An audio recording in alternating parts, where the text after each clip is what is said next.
As the official bank of the Philadelphia Eagles, First Trust is contractually obligated to talk in football metaphors.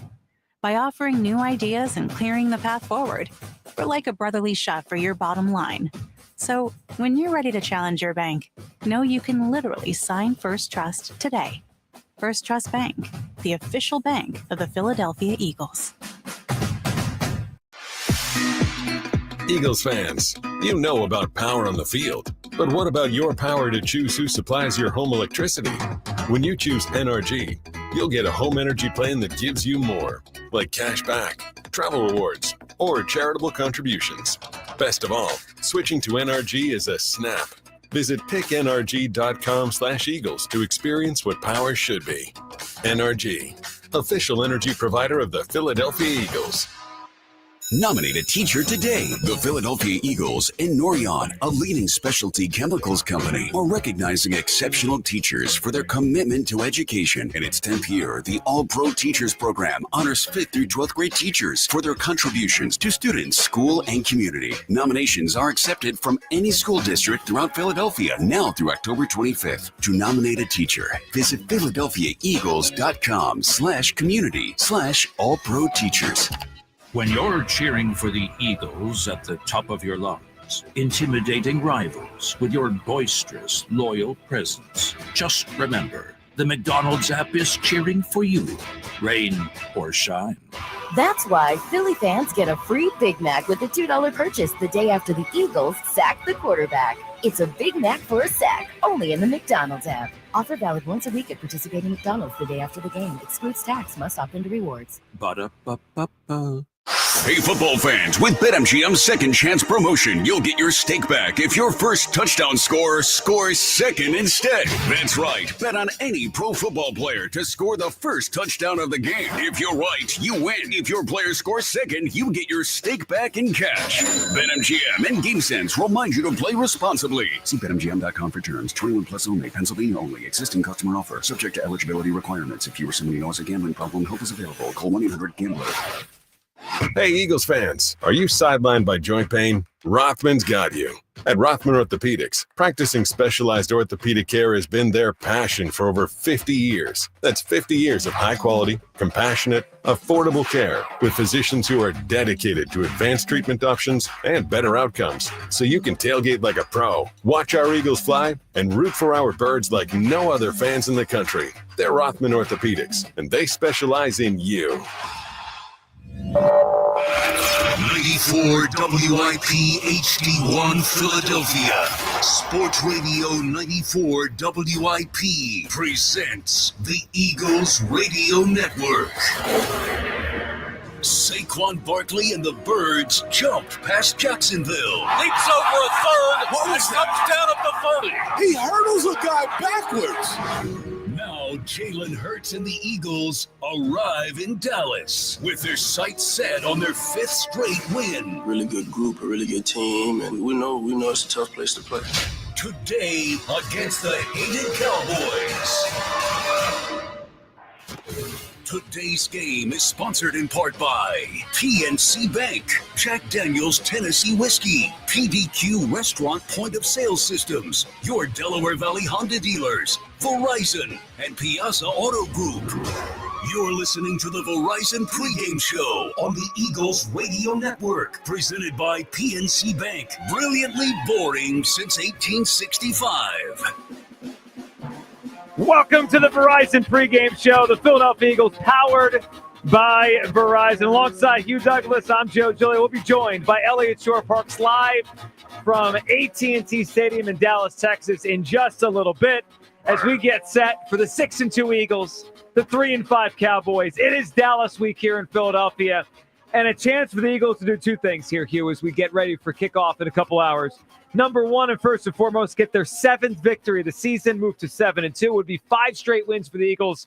For number 2, Hugh, and this one will hit people, bury the Cowboys. Bury the Cowboys, end their Joe. season. They're 3-5, and we could be real. Their season's probably ending anyway because they're on their backup quarterback now. Dak Prescott may be out for the entire season. But, Hugh, these games usually, the last few years, are jockeying for position for first place, for who's going to win the division. This is a little bit of a different situation now where the Eagles are big favorites in this game, and they get a chance to really deliver a knockout punch to the Cowboys. Yeah, they're leaking oil right now. The Cowboys, that is. They're leaking oil. The Eagles are surging. You're talking about how well the defense is playing. Saquon Barkley is on fire. So now it's time to put that baby to sleep. Time to put the Dallas Cowboys to sleep, man. They're, like I said, they're leaking oil. They're not playing well. Dak is hurt. He's done for the rest of the season. Go ahead and put him to sleep. Yeah, knock them out. I mean, end their season here. And Hugh, today is an interesting one from the perspective of, all right, Eagles are better. We know that.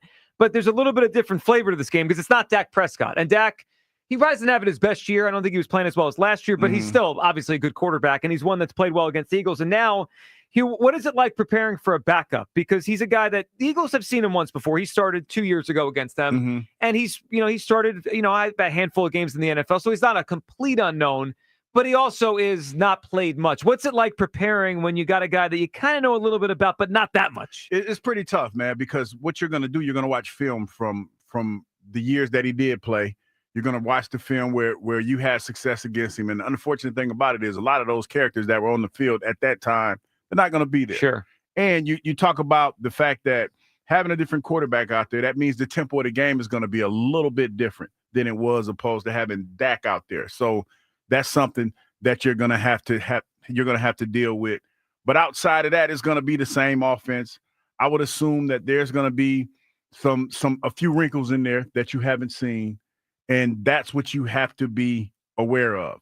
I'm pretty sure with that offensive line being the way that it is and the fact that you do have a young quarterback or a new quarterback out there, you're going to try to get some quick hitters. And what I mean by that is you're going to try to put some points on the board early, try to get this defense on their heels early so you can take advantage of that. But if you just stay within yourself and just weather the storm, I think this defense will be okay. Well, this defense played really well for a month now. I mean, they've moved up the rankings to be, to look like one of the top 10 defense in the NFL. And if that continues today, they should be in good shape. And Hugh, the other side of the football has really found itself. Hugh, a month ago, we were saying, what's the Eagles' identity on offense, right? Like, who do they want to be? What do they want to be? I think we found it now. They're a run-based football team. Yeah, they run it behind their offensive line. They run it with Saquon Barkley. They run it with Jalen Hurts. And then when they pick their spots, they try to create these explosive plays down the field. And Jalen has done a really good job throwing the ball down the field.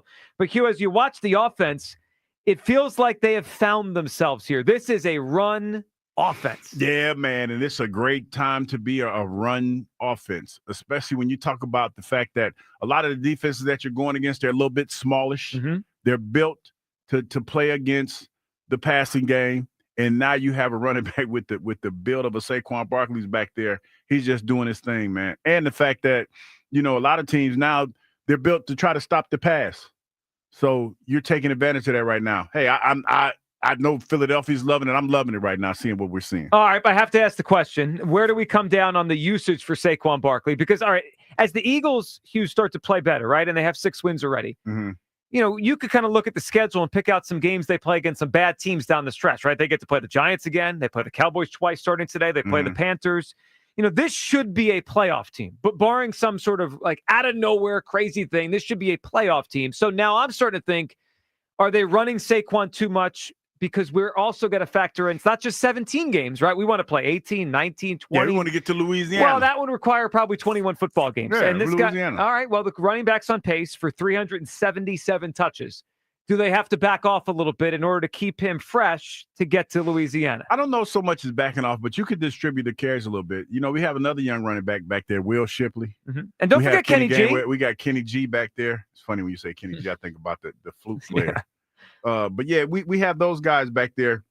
And I'll be the first to tell you, when everybody else runs the football, when Kenny Gainwell runs the football, it don't look the same as it does when Saquon runs the football. Now, Will Shipley, look, in a small sampling size, I'm willing, and I know he's a young guy, I'm willing to give him a couple more carries. But if we're that concerned about our running back and the carries that he's given, then we have some receivers we can kind of get them involved in the passing game a little bit more. Well, and I think there's some options to be had. Yeah, and that receiving core just grew because Dallas Goedert's coming back today, right? The Eagles, this is as healthy as they've been in a little while here. So you get a healthy Eagles team going into Dallas against a banged up and just not a good football team right now in the Dallas Cowboys. Hugh, one thing we will keep our eye on, though, and I know our antennas were up on Friday. We'll talk more about this with Eliot coming up in a few minutes. Hugh, I will have my eye on early in this game. Jalen watch. Jalen watch. How he looks, if there's any sort of anything. He looks a little tweakish. So, the story, of course, this week was Jalen Hurts rested on Wednesday, which I think we all found pretty odd, right? That Jalen Hurts, a young quarterback, would have a rest day on a Wednesday, and it was even a walkthrough. It wasn't like a contact practice, and he's the quarterback, so he doesn't get hit anyway.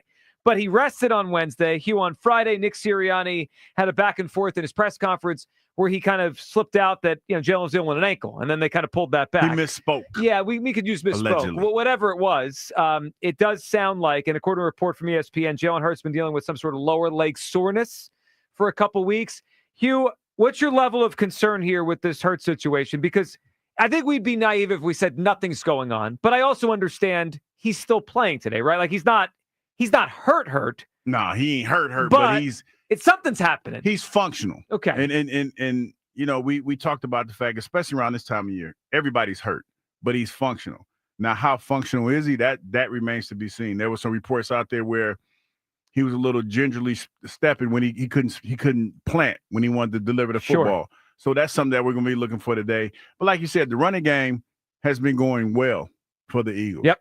And the passing game has been secondary. But we both know there are going to be some games, and today might be that game where you're going to have to throw the football a little bit more just to get a win. So we're going to keep our eyes out for that. We're going to see if Jalen, how he looks throwing the football, and if he can run when it's time to run.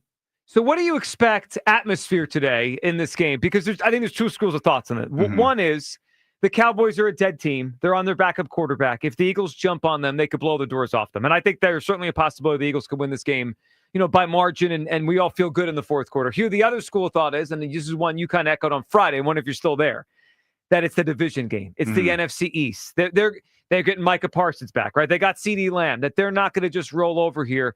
What kind of game do you expect? Because you look at the players on the field and you think, and I would think, Eagles should win this game by a decent amount. Are you concerned, though, the Cowboys are going to throw the kitchen sink and make this some sort of competitive game? I would not be comfortable overlooking the Cowboys, even though they are banged up as they are. The offensive line, we've heard reports of the offensive line not playing well. Cooper Rush is out there. I'm just of the mindset, Joe, I'm not going to overlook anybody. I mean, especially a division rival. Mm-hmm. I look at them, and they're still dangerous. And I want to beat them, and I'm not going to overlook them. So, yeah, I'm looking at this game, and I'm taking them just as serious as I would take anybody else that was healthy at this time of the year because of who they are. Look, it's the NFL. I mean, we see games all the time where one team's supposed to win by a lot, and then it becomes a close game. Last week, you could have made that point, right? With the Jacksonville game, it became a close game. But on paper, the Eagles are way better than this Cowboys team. And this is an opportunity to really kind of continue to cement what's gone on here the last month, which is the Eagles turning the corner and becoming a good football team. They've gone from 2-2 to 6-2 quickly here, and now they have a huge 4 days in this division. Beat the Cowboys today, and we know what's coming up here in Philadelphia on Thursday night, a game against the Washington Commanders, who are at a tight one right now with the Pittsburgh Steelers. We'll keep you up to date on that game and everything going on around the NFL. On the other side, we'll be joined in Dallas by Eliot Shorr-Parks. His thoughts on the game, what's going on with Jalen Hurts, and the way Jalen has played over the last month, which has certainly changed the conversation around the Eagles franchise quarterback. This is the Eagles Radio Network presented by PNC Bank. Brilliantly boring since 1865 on 94 WIP. It's a long season, but one thing is sure, Birds football is sure to make your heart skip a beat. But that flutter you feel in your chest could also be something else, like AFib, atrial fibrillation, a serious heart condition that needs expert care from an all-pro team like Deborah Heart and Lung Center. One thing is certain, all season long, Team Green is sure to make your heart flutter, maybe even skip a beat now and then. Just remember, when it's your heart, you don't take chances. DemandDeborah.org. Go Birds. Day and night, PGW puts our energy into keeping you safe at home. PGW's 24/7 safety monitoring, infrastructure upgrades, and industry expertise help to deliver the essential energy you rely on and trust. And every mile of infrastructure we upgrade keeps energy delivery in Philadelphia more clean and more affordable. When you see us in your neighborhood, we're working harder than ever to stay on schedule and continue the work of keeping you safe at home. Remember, natural gas smells on purpose. Smell us? Tell us. PGW. From Westchester to Doylestown, from Drexel Hill to Lansdale to Philly, we all look out for each other, stepping up to keep our communities going strong. And at Independence Blue Cross, we're here to keep you going strong. We've been deeply rooted in our communities for more than 85 years. And that connection to members has earned us our spot as the #1 health insurer in the region. So while you look out for your neighbors, know IBX is always looking out for you. Enroll now at IBX.com/sign up. Miss Jill Scott here, partnering with Pico, the team that powers what matters to my hometown and yours. They're connected to our communities because they live, work, and play here too. You can find Pico volunteering in our neighborhoods, embracing clean energy, partnering with local nonprofits like mine, and working around the clock to make sure the lights are on and the natural gas is flowing. And through it all, they're here to make sure we're all shining together. Learn more at pico.com/shine. Hey, Eagles fans, this is Merrill Reese. Phones weren't made to be broken, but life happens. So when you break your phone, Verizon in Philly's got you. Trade in any phone from one of their top brands in any condition, guaranteed, and get a great deal on one of their best 5G phones with unlimited ultimate. Switch now and save. Available at a Philly area Verizon store. Looking to spruce up your kitchen with new appliances? D&K Appliances, family owned and operated, offers brands such as Bosch, Cafe, GE, Thermador, KitchenAid, Sub-Zero, Monogram, and even outdoor kitchen appliances. Their staff are local experts guiding you through the consultation process, so you will love your kitchen every day. D&K Appliances offers 100% in-house service, from delivery and installation to service, unlike competitors. Visit D&K Appliances in Newtown Square and Flourtown, or dkappliances.com. D&K Appliances, the dependable difference.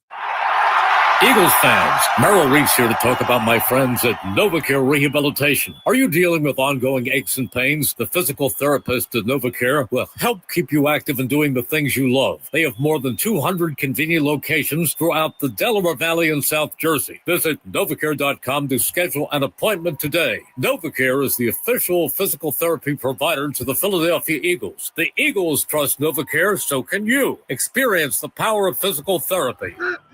We're all quarterbacks of our financial future, and we have to be boldly committed to the process. It begins with a game plan, preparing yourself for success on and off the field. Not just thinking about short-term wins, but long-term goals. And the best part about winning is winning as one. Build your tomorrow with Lincoln Financial. Lincoln Financial is the marketing name for Lincoln National Corporation and affiliates, copyright 2024. Lincoln Financial is a sponsor of Jalen Hurts, who has received compensation. Check it out, the new iPhone 16 Pro with Apple Intelligence and camera control for easy access. At Verizon, you can get it when you trade in any phone from one of their top brands. Any? Any. Even if it's 4 years old? Yeah. Even if it's 4 years old and I drop it on the sidewalk? Yep. Even if it's 4 years old and I drop it on the sidewalk, then a scooter runs it over, so now it's not just old and cracked, but shattered? With Verizon, the answer is always yes. New and existing customers can trade in any phone from one of our top brands in any condition for the new iPhone 16 Pro with unlimited ultimate. Trade-in terms apply. See Verizon.com for details. This is the Verizon Pregame Show on Eagles Radio.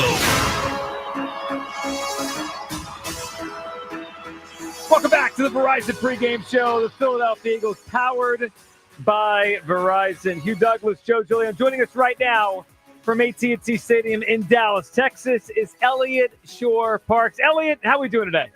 Doing good, man. At what is probably the best stadium in the NFL. Excited to see if the Eagles can finally get a win here, man. It's been 7 years of me coming to Dallas without seeing the Eagles win. So maybe that'll change today. I think we're down to 4, Eliot. 4 current Eagles who've actually won a game down there. Lane, BG, Rick Lovato, and Jake Elliott. So we're down to 2 non-special teamers. Eliot, it's about time they get a win down there. It's been forever.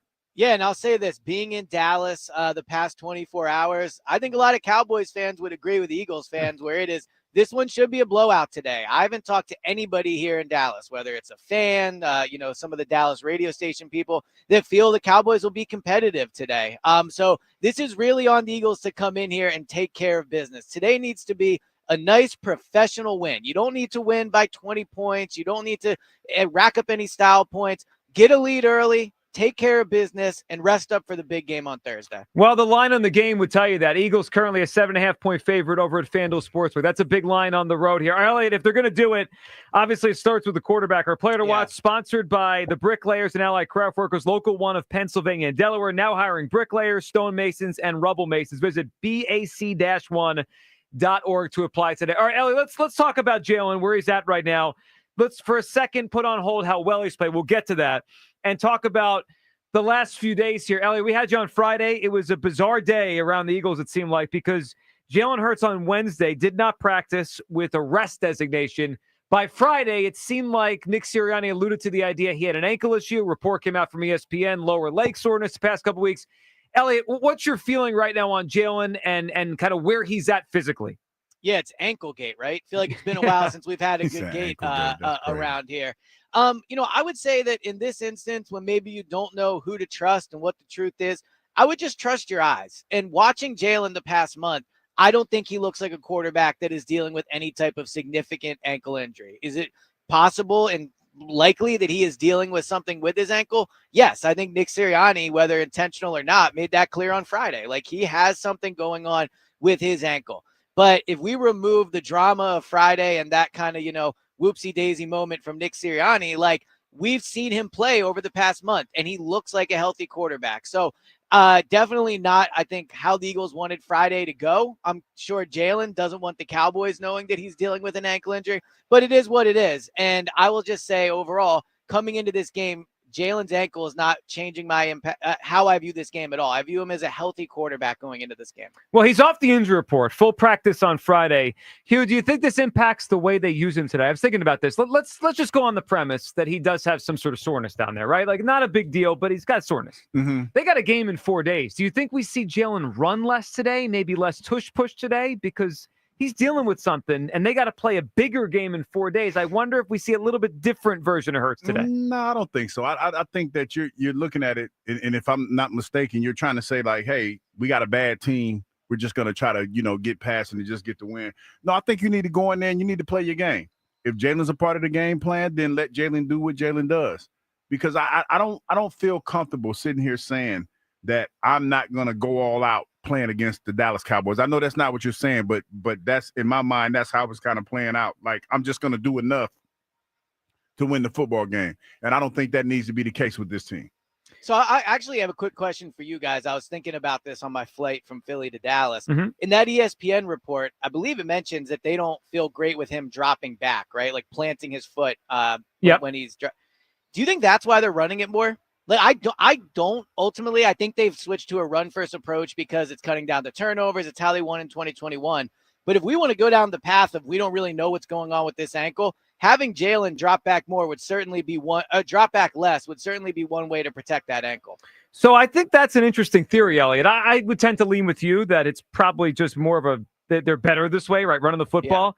Yeah. But I also wonder what he is actually dealing with, and if that's the case, right? Because he's running fine, right? They're not backing off that. Look, I'm not a doctor. I'm just, we just watch the NFL and we kind of read through these injuries.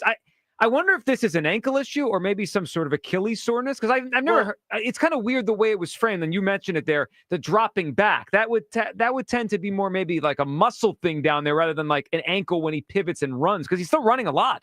Well, and you mentioned, him running a lot. Not only is he running a lot, I think this is the best he's looked running the ball since 2022. Yeah. I mean, he's making big-time plays. Even last week, how many times last week, but also in this past month or this season, has he turned what was going to be a fourth down because there's pressure on third down in the pocket, and he's turned it into a first down. So I actually think him running has been one of the big positives of him this season. So I just tend to believe, just from my experience covering the team, being around Jalen, being around this team, that this ankle injury is closer to a bumps and bruise thing than it is, we have to worry about it. Doesn't mean it's nothing, but I don't think this is a big deal, ultimately. Halfway through the season, Hugh, what grade would you give Jalen Hurts for the year? Because look, first marking period, I mean, I think anything but a C would have been overgrading him, right? The first month of the season. But now we just got this big month here. He hasn't thrown a pick in, I think, 144 consecutive passes now. Ask him to do a little bit less, maybe in the throwing game, but he's done a lot when he's thrown the ball. What's the Hugh Douglas letter grade for Jalen Hurts halfway through? When you asked me this and I got to thinking about it, the first thing that popped in my head was B-. Okay. I think a B-. It's not really A, because you talk about there was a little dip and he was turning the ball over. Yeah. But this last month, man, he's been pretty decent. So I give him a B-. Eliot, I think I would go to a full B. You know, I would say C to start the season. And I feel like we got to move towards the A range for that second market period. Eliot, I know your grades got a lot of attention last week. How about a Jalen Hurts first half grade? I was going to say nothing like a good A- to get people going, right? So honestly, if I'm looking on the whole season, not just the beginning part, I think it probably is an A-. Jalen is playing way better in totality than I think he's given credit for. He was not great to start the year. The turnovers were a problem. But coming into the year, there was two things you really, really wanted to see from Jalen.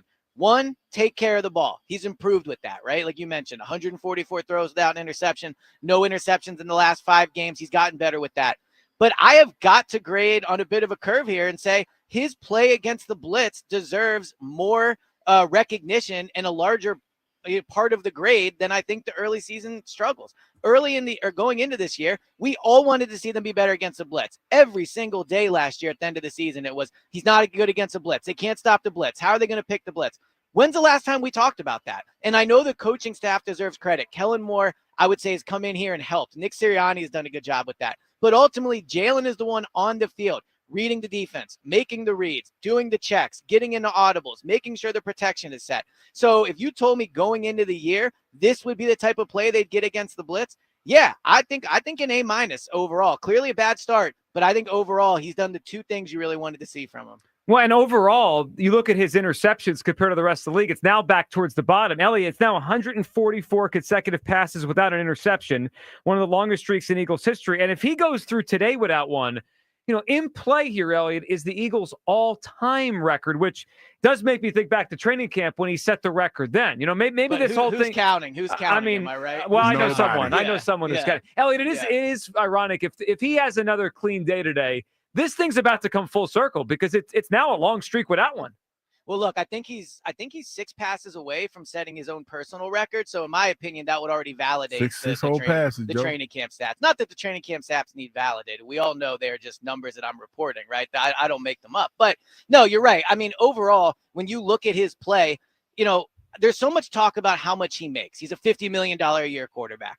I think Jalen has earned the money that they are paying him. They don't need him to be what these other quarterbacks are because of the talent they have around him. His cap hit this year, I think, is 87th in the league. So this idea that, you know, he's not earning his money or that he's not being the quarterback they need him to be, that's not true. They need Jalen to get the ball to A.J. Brown, hand the ball off to Saquon, and not make mistakes. That's what they need from Jalen. And then on third downs, if he has to avoid pressure and make a special play, do that 4 or 5 times a game. But I think Jalen, again, has been much closer to what the Eagles want him to be this season than a disappointment. Well, Hugh, at his best, when I watch Jalen, Hugh, I'm reminded of a younger version of Russell Wilson, right? Mm-hmm. He runs around, he makes plays, he throws the ball really beautifully down the field. He's reminded me of a young Russ the last month. And that's the thing that I think is the best part of this offense right now is he doesn't have to throw it 40 times to generate 200 and something yards, right? Because on 20 throws, when he hits a 40 or 45 yarder, that's that yak. Well, it's everything. I mean, they're moving the ball enough through the air, even though they're not having him throw a lot. Because his deep passes this year have been the best part of their offense. Yeah, no question about that. And they're just simplifying the offense. You know, with this running game, the way that it's going, the biggest question mark is how much more can Saquon Barkley sustain what he's been doing? I mean, it's a valid question, but I think that as the season progresses, you know, our quarterback has done a good enough job that, you know, it shouldn't be a question moving forward. You know, we're wondering whether or not if he's hurt or whatnot. I think that in the small sampling size that he's had, he's done pretty good. But with that being said, there's going to be some times, like I've been saying all day, that he's going to have to throw the ball just a little bit more. But right now, I'm okay with it. Yeah, and if they have a lead today, we'll be okay with them running the football. But yes, as the weeks go on, you would think more of these games would be high score, maybe some more throws. All right, coming up next, we will look at the state of the race in the NFC East, including what's going on down in D.C. with the Commanders approaching halftime against the Steelers. And big picture in the NFC, where are the Eagles right now and how high can they go? This is the Eagles Radio Network presented by PNC Bank. Brilliantly boring since 1865. On 94 WIP. Football is all about protection. Helmet protects your head. The line protects the QB. But what's protecting you? With Penny, Pennsylvania's health insurance marketplace, you can protect yourself with high-quality health coverage at the lowest costs. It's open enrollment. Doors are open for Pennsylvanians to apply and enroll at penny.com. Enroll by December 15th. You're worth protecting at pennie.com. Paid for with Pennsylvania taxpayer dollars. This holiday season, spread some cheer by stopping by Cozy Jewelers for their Black Friday toy drive. From November 23rd through the 30th, save 20% off select in-stock items at Cozy Jewelers when you bring in a new unwrapped toy. Paul Cozy will help you pick out the perfect gift that will make this the most magical holiday ever. Step up to the 5th C. That's color, cut, clarity, carrot, and cozy. Visit Cozy Jewelers in Newtown Square for their Black Friday toy drive, November 23rd through the 30th, or cozyjewelers.com. Hi, this is Howard Eskin to talk about Jack Daniels, tailgating, and the birds. It doesn't get any better, so stop by your local PA Fine Wine and Good Spirit store and get game day ready with the original Jack Daniels Tennessee whiskey, along with Jack Daniels Fire, Honey, and Apple, or grab a case of Jack and Coke or Jack and Coke Zero Sugar, now ready to drink in a can. Also available at select grocers. Jack Daniels, born for the tailgate, and please drink responsibly. Whiskey Specialty, 7% ABV. Jack Daniels Distillery, Lynchburg, Tennessee. Jack Daniels and all the percent of registered trademarks of Jack Daniels Properties Inc. Coca-Cola is a registered trademark of the Coca-Cola Company. Who's the man in a white plumbing van? Roto-Rooter Man. Who's the dude who clears your drain of food? Roto-Rooter Man. Who's the guy to keep your basement dry? He's the Roto-Rooter Man. Who's your friend for a pipe on the man? Roto-Rooter Man. If plumbing, drains, or water cleanup are the plan, better call your Roto-Rooter man. Roto-Rooter, we put water where it should be. Call Roto-Rooter, that's the name, and away go troubles down the drain. Roto-Rooter. It's a long season, but one thing is sure, Birds football is sure to make your heart skip a beat. But that flutter you feel in your chest could also be something else, like AFib, atrial fibrillation, a serious heart condition that needs expert care from an all-pro team like Deborah Heart and Lung Center. One thing is certain, all season long, Team Green is sure to make your heart flutter, maybe even skip a beat now and then. Just remember, when it's your heart, you don't take chances. DemandDeborah.org. Go Birds. Miss Jill Scott here, partnering with Pico, the team that powers what matters to my hometown and yours. They're connected to our communities because they live, work, and play here too. You can find Pico volunteering in our neighborhoods, embracing clean energy, partnering with local nonprofits like mine, and working around the clock to make sure the lights are on and the natural gas is flowing. And through it all, they're here to make sure we're all shining together. Learn more at pico.com/shine. Looking to spruce up your kitchen with new appliances? D&K Appliances, family owned and operated, offers brands such as Bosch, Cafe, GE, Thermador, KitchenAid, Sub-Zero, Monogram, and even outdoor kitchen appliances. Their staff are local experts guiding you through the consultation process, so you will love your kitchen every day. D&K Appliances offers 100% in-house service, from delivery and installation to service, unlike competitors. Visit D&K Appliances in Newtown Square and Flourtown, or dkappliances.com. D&K Appliances, the dependable difference. This football season, get in the game at Acme. Buy participating products and receive touchdown tokens to redeem for entries into the Swoop In and Win sweepstakes. You could win 2025 Eagles season tickets or autographed Eagles merch and more. Acme, the official supermarket of the Philadelphia Eagles. Pennsylvanians are creating their own soundtrack thanks to PA Lottery Scratch-Off's Excitement's back. Pennies, nickels, dimes, or quarters, no matter your choice, scratching's always in order. With big top prizes and second chance drawings, thrills await. They're out there calling if it's excitement you seek and you're looking for action, play the PA Lottery. And keep on scratching. Must be 18 or older. Please play responsibly. Benefits older Pennsylvanians every day. This week at Acme, don't miss the football items of the week. Kleenex facial tissues for $5.99. Scott Choose a Size paper towels for $11.99. Or Scott bath tissue for $13.99. Stop in and discover why football is better at Acme, your tailgating headquarters. You're listening to the Verizon Pregame Show on the Eagles Radio Network. Welcome back to the Verizon Pregame Show, the Philadelphia Eagles, powered by Verizon. Hugh Douglas, Joe Giglio, joined by Eliot, Shorr-Parks, who's live in Dallas. We get set for the Eagles and the Cowboys today. 4:25 kick. Eagles trying to move to 7-2 before a big one coming up on Thursday night against the Commanders. Let's get to the state of the race here in the NFC and the NFC. The state of the race.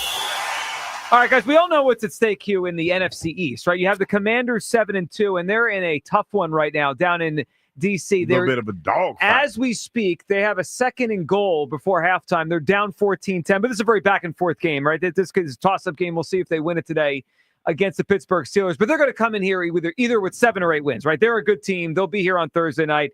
The Eagles right now at 6-2 in the NFC. Hugh, it does feel like this thing is coming down to the 2 games starting Thursday and then late December between the Eagles and the Commanders. No, it does feel like that, Joe. It feels like, we've been talking about it all week. We've been talking about the fact that, going into this game, that we cannot overlook the Dallas Cowboys, even though we had the Commanders coming up. The Commanders are a pretty good football team. Yeah, their young quarterback, Jaden Daniels, looks like a young man that's poised to be a really, really good quarterback down there, man. And like you said, they're in a dogfight, but he's doing some good stuff down there at that quarterback position where he looks like they're going to be a whole problem next week. What's on the menu? Sponsored by Hatfield. Put pork on your fork. Visit simplyhatfield.com for game day recipe inspiration. Eliot, I can't believe we're having this conversation now, considering a month ago they were 2-2. But, we've just kind of been focused on the Eagles getting back to where they should be and this big game coming up against the Commanders Thursday. But you kind of look at the NFC standings, Eliot. Even if you say, all right, maybe Detroit's going to end up being the best team, if the Eagles keep playing well, there's a really high seed to be there because the NFC West doesn't look as good as it used to be. And the NFC South, I don't think is going to have a 12-win team. The Eagles, if they take care of their business against the teams in their schedule, we could be looking at a team that has a top 2 seed in the NFC. Yeah, and I wouldn't completely write off that 1 seed. I think the Lions deserve the top billing in a power ranking, but that is not how the seedings are decided. They're decided by win-losses. And if the Eagles take care of business today, they beat Washington on Thursday, they're in an excellent spot to potentially compete for that number 1 seed with the Lions. They have an easier schedule the rest of the way. In fact, I think they have, if not the easiest schedule, one of the easiest schedules remaining the rest of the season. And they're in a much easier division. The Lions are dealing in a tough division. The Bears are a tough team. The Vikings are a tough team. Obviously, the Packers, I think, are a tough team. So they have no gimmies in that division. The Eagles still get to play the Giants. The Cowboys season's essentially over. They get to play them twice. And yes, you have Washington twice. But my thing with Washington is, let's see them win like a big boy game before we say that they're really going to compete with the Eagles. They certainly have the talent. They've been impressive. Their record is what it is. But they played Baltimore. They lost to Baltimore. They played in a primetime spot against the Bears. They needed a miracle at the end of the game to win that game. I don't know if they've scored in they just did. Yeah, they're about to go into the half 17-14 up. It's a tight game there in Pittsburgh. We'll see if they can pull that game off. So I think the Eagles, we remove the emotion from this and the power ranking aspect of it. The Eagles are in an excellent spot if they take care of business to potentially have home field throughout the playoffs. So it's interesting to note that, Hugh, because I just mentioned maybe they could get as high as a 2 seed. Eliot brought up maybe the 1. Now, I think Detroit right now is a better team than the Eagles, but Detroit also plays in the NFC North, right? So they got to play the Packers again. They got to play Minnesota again. Yeah. So the Eagles have a little bit of an advantage there because their division, like the Eagles still have, starting today, 3 games left against the Giants and Cowboys. There's a path here, Hugh, for this team to get to 12 or 13 wins if they play well. Yeah, they just have to play well. And you look like the toughest team that you're probably going to face in this division is the one that you're going to play next week. Yep. You just have to take care of business. You just have to take care of business today. That's why I said it's very, very important not to overlook the Dallas Cowboys because, again, you're going to have them here. And that's another thing that you're going to have to do. It's still a lot of football left to be played, but it starts today. Not playing your direct opponents and direct rivals in your division. That starts today, and you need to take care of business today. And I also think, too, that when we talk about this Eagles team, and I understand why it's not brought up a lot, because the beginning of the season was a disappointing one, for sure, right? The turnovers, the 2-2 start, the injuries, all those things. But while the Lions deserve the top spot, let's not act like the Lions are way better than the Eagles. The Eagles have every bit of talent that Detroit has, right? And you want to talk about head coaches, everyone's so down on Nick Sirianni. They essentially have the same head coach in Dan Campbell and Nick Sirianni. The only difference is Nick Sirianni has accomplished things Dan Campbell has not. This Eagles team has been to the Super Bowl. They've won big-time playoff games. So I agree. Look, you give the Lions out of respect right now. They were just in the championship game. They have the better record. They get the number 1 spot. But for me, it is the Lions, Eagles, and then a gap. Like the Eagles are right there in talent with Detroit. Yeah, the only other team I would say in the NFC that we can maybe put in that conversation, but it's a little premature. They got to start playing well. As I haven't completely thrown the door on the Niners. Oh, I'm glad you're about to say the Rams. Oh, I have. Yeah, close that door. I wouldn't do that yet. I mean, we just saw in Philly last year how hard it is to come off losing the Super Bowl, and you're seeing it happen in San Francisco. And apparently McCaffrey looks bad today. So I would shut the door on them. So I think that's fair. You're right. They're dealing with that, the hangover effect. They are in a division that's still winnable, though, right? It's not like they have a team that's at 7 wins in their division. I mean, if they just play decent down the stretch, they could do it. Eliot, quickly, because you mentioned the schedule. I'm looking at it right now. So they have Panthers, Cowboys today, Cowboys later, Giants later. That's 4 that should be no doubt wins for the Eagles. I mean, it'd be a major disappointment if they don't win those. So that gets the Eagles to 10 wins. The other 5 are Steelers, Ravens, Rams, Commanders, and Commanders. Eliot, even if the Eagles go 2-3 in those 5 games, and they certainly could do better, that's a 12-win season. I mean, that I view it based on the schedule left. 12 should be like the bare minimum. Anything less, I think, would be disappointing. And isn't it crazy to think where we've come from them facing 3rd and 16 in New Orleans, losing that game? I mean, that was like, you want to talk about a pivotal turning part of the season. That 61-yard catch from Dallas Goedert, by the way, same amount of yards that in 2017 was that Jake Elliott kick that's turned their season around there. Same week as well. Week 3. Yep. Yeah, exactly. So, this Eagles team, they have shown a resiliency that I think the team last year didn't show. So when I look at that remaining schedule, you're right. You would think 12 wins is potentially the floor. They could get to 13. I mean, this team has survived the knockout punch that could have ended them. And now I think the sky is the limit. Yeah, and I think it makes today even bigger. You made the example of the Lions. Let's see how they handle things and where they are at the end. But they went to Dallas a month ago, and they blew the doors off them. Like, the Eagles have to do the same thing today and make sure they win a game they should. All right, coming up on the other side, we'll check in with Dave Spadaro down there in Dallas. Inactives are out. Eagles getting healthier here as they get set for a huge game down in Dallas against the Cowboys. This is the Eagles Radio Network, presented by PNC Bank. Brilliantly boring since 1865 on 94 WIP. The Bricklayers and Allied Craft Workers Local 1 of Pennsylvania and Delaware, founded in 1865, is the longest continuous union in North America. Founded right here in Philadelphia. Bricklayers, stonemasons, rubble masons looking for excellent and competitive wages, top-notch health care, safe working conditions, state-of-the-art training facilities, and premier retirement packages. Please apply within. Call the Bricklayers and Allied Craft Workers at 215-856-9505 or visit bac-1.org to apply today. E.D. Moyer Lumber is your window expert. Anderson 400 series are the clad wood windows more contractors trust for their own homes. Contractors love them because they're easy to install, time-tested, and are the windows with fewer callbacks. Homeowners love their superior design with styles that bring their unique vision to life. Based on a 2022 Anderson brand survey of U.S. contractors, your Anderson expert is A.D. Moyer Lumber in Gilbertsville, Pottstown, Bethlehem, and Kutztown, and on the web at admoyer.com. Piazza Premium Automobiles is proud to serve as the halftime sponsor of the Eagles Radio Network. As the team drives for another win, experience ultimate luxury in a newer certified pre-owned vehicle from Piazza Premium Automobiles with exclusive brands like Land Rover, Jaguar, Porsche, BMW, Infiniti, Alfa Romeo, Maserati, and Mercedes-Benz. You're sure to elevate your drive. To find the Pennsylvania, Delaware, or New Jersey location nearest you, visit PiazzaPremiumAutos.com. A strong lineup can make a good football team great. The stuff of champions. At Deborah Heart and Lung Center, our lineup is deep.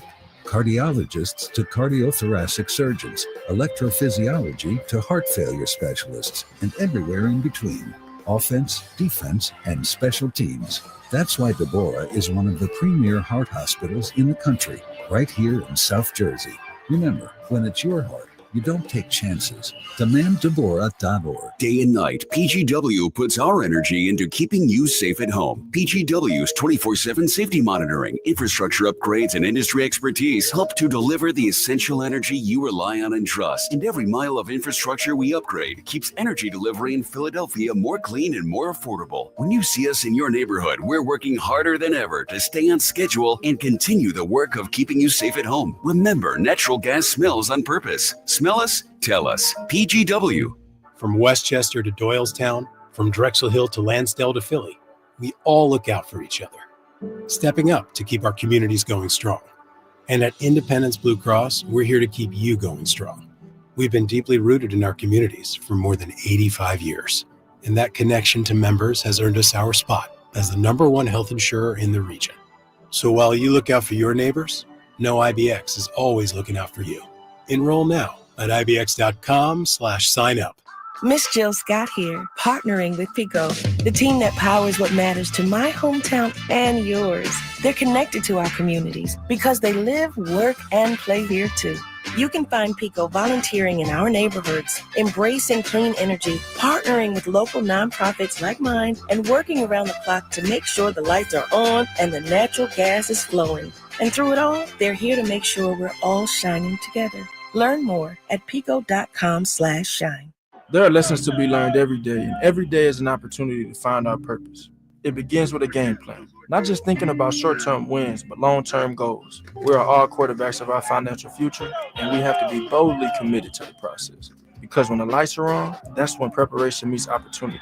Build your tomorrow at LincolnFinancial.com. Lincoln Financial is the marketing name for Lincoln National Corporation and affiliates, copyright 2024. Lincoln Financial is a sponsor of Jalen Hurts, who has received compensation. Bird Gang Spirits is made for the true Philly fans, the pre-gamers, tailgaters, dieharders, and lifelongers. Now you can raise a glass to number 25 himself, Eagles legend LaShawn Shady McCoy, with their new very limited edition Bird Gang Shady Bourbon Whiskey. Crafted to honor Shady's induction into the Eagles Hall of Fame, this special release is the spirit of Philly pride in every pour. Pre-order now to reserve a bottle or two of LaShawn Shady McCoy's Bird Gang Kentucky Bourbon at BOTLD.com. Please drink responsibly. This is the Verizon Pregame Show on Eagles Radio. Welcome back to the Verizon Pregame Show. The Philadelphia Eagles powered by Verizon. Hugh Douglas, Joe Giglio joining us right now from down in Dallas as we await the inactives and we get set for a game where we expect the Eagles to come out as healthy as they've been in a while. Is Dave Spadaro. Dave, how we doing? Doing great. Excited to be here and feeling really confident that the Eagles are going to play a good game and take care of business today. Yeah, I think we all are. And it's funny, we had Eliot on with us, as he is for most of the pregame show, and he mentioned just the general sense of the fans down there, people he's talked to, is that the Cowboys fans feel the same way, that this, their team's in a bad spot. And the Eagles here, Dave, on top of playing well, are getting healthier. That practice report on Friday was encouraging because there was a lot of FPs, right? Full practices next to those guys' names, including the return here of a couple players in both Dallas Goedert and Jordan Mailata. Yeah, and Darius Slay as well, who missed last week's game. And that is good stuff. And so let's see how Dallas is incorporated back into the offense here. The Eagles have done a nice job working Grant Calcaterra into the passing game, finding a role for him. I think that is such a positive sign, and here's why. We've seen the Eagles lose starting players in the past, and the offense just kind of struggles, like really sags. And losing Dallas, who's a big part of the things the Eagles want to do with their tight ends, they were able to use Jack Stoll as the blocker, Grant Calcaterra as the pass catcher and runner, and they got some production from the tight end position. And the ground game, even with Jordan out and Fred Johnson in, didn't suffer. And I give Kellen Moore a lot of credit for that. It is not easy to do when you've lost key players in the offense. I mean, this Eagles offense just hasn't had its starting 11 except for the opening game and I guess early in the Cleveland game. And otherwise, they have kind of been mixing and matching and trying to work in some backup personnel. So to get production with Dallas out, with Jordan still out, I think it's really positive. And I would be hopeful that Jordan is ready to play. He's eligible to play on Thursday. Hopefully he's ready to go. Yeah, I misspoke there with Jordan on the way back for the 14th Thursday. He's the first game eligible. Dallas back today, and they're pretty healthy going into this game. The power player of the game, sponsored by IBEW Local Union 98 in partnership with Nika Pandel Jersey. They're proud to power progress in Philadelphia. Our one interesting angle today, Dave, of this game, between this matchup is the coordinator situation, because this is now Kellen Moore's first game going against the Cowboys. I saw a quote this week, and I think there was kind of tongue-in-cheek going back and forth, but, which side has the advantage in this, right? McCarthy and the Cowboys, because they know Kellen Moore and his tendencies and his offense so well. It was their offense.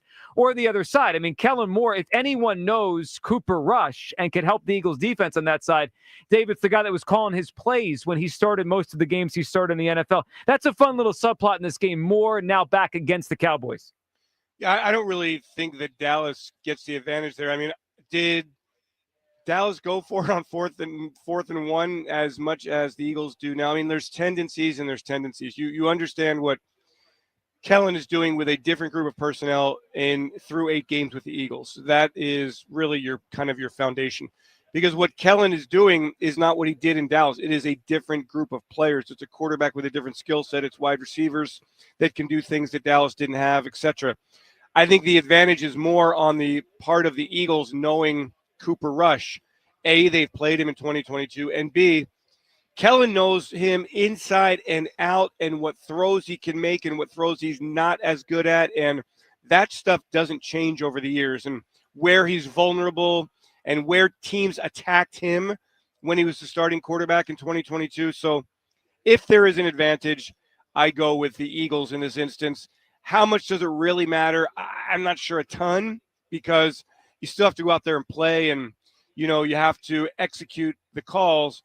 But I would think that Kellen knowing Cooper Rush is more of an advantage than the Cowboys having had Kellen Moore as their offensive coordinator years ago with different personnel. David, a name that I have on my mind, I'm curious. We spoke to you last hour during Countdown to Kickoff about Bryce Huff, right? We know last week he had the wrist issue and he didn't play much. We'll see maybe play more today because he's healthy heading into this game. But we know Josh Sweat has played well. We know BG is BG. You can count on him. And, of course, Nolan Smith has come along. How about J.L.X. Hunt? Where is he right now, Dave? And do you think we could see more of him as this season goes along? Because the Eagles have had a good year with these rookies, right? These first 2 picks have done a lot. The third pick, of course, was J.L.X. Hunt. Do you think we could see more of J.L.X. as the season rolls along? I mean, I happen to be very high on J.L.X. Hunt. I know that the people who have talked to me who actually know what they're talking about are very high on J.L.X. Hunt. And yes, I think we will see more of J.L.X. as the season goes along.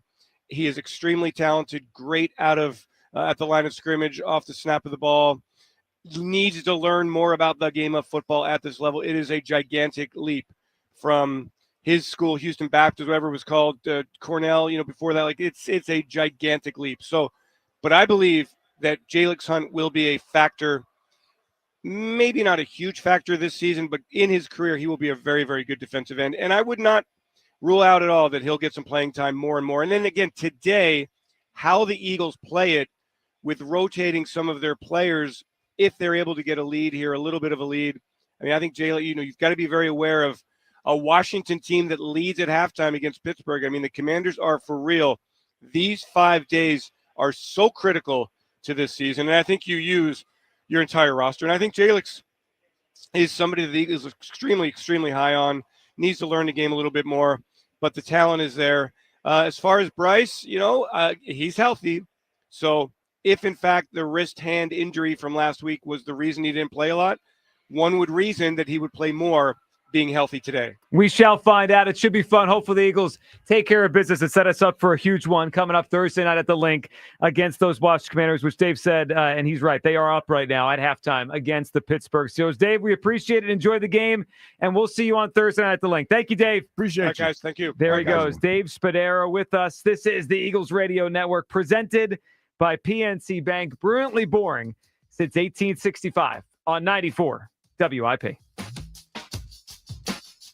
Benefits, HR, hiring, payroll, it's also complicated, but it doesn't have to be. Hi, I'm Joe Carfagno from Clear Employer Services, and we can expertly handle benefits, HR, hiring, and payroll for your small business. You don't have to wing it. Let me take the headache out of HR. No time for payroll? HRuncomplicated.com. New medical plans, new talent? HRuncomplicated.com. Let Clear Employer Services show you how to make HR uncomplicated so you can go back to running your business. Preferred vendor of Independence Blue Cross. Visit HRuncomplicated.com. The Bricklayers and Allied Craft Workers Local 1 of Pennsylvania and Delaware, founded in 1865, is the longest continuous union in North America, founded right here in Philadelphia. Bricklayers, stonemasons, rubble masons looking for excellent and competitive wages, top-notch health care, safe working conditions, state-of-the-art training facilities, and premier retirement packages. Please apply within. Call the Bricklayers and Allied Craft Workers at 215-856-9505 or visit bac-1.org to apply today.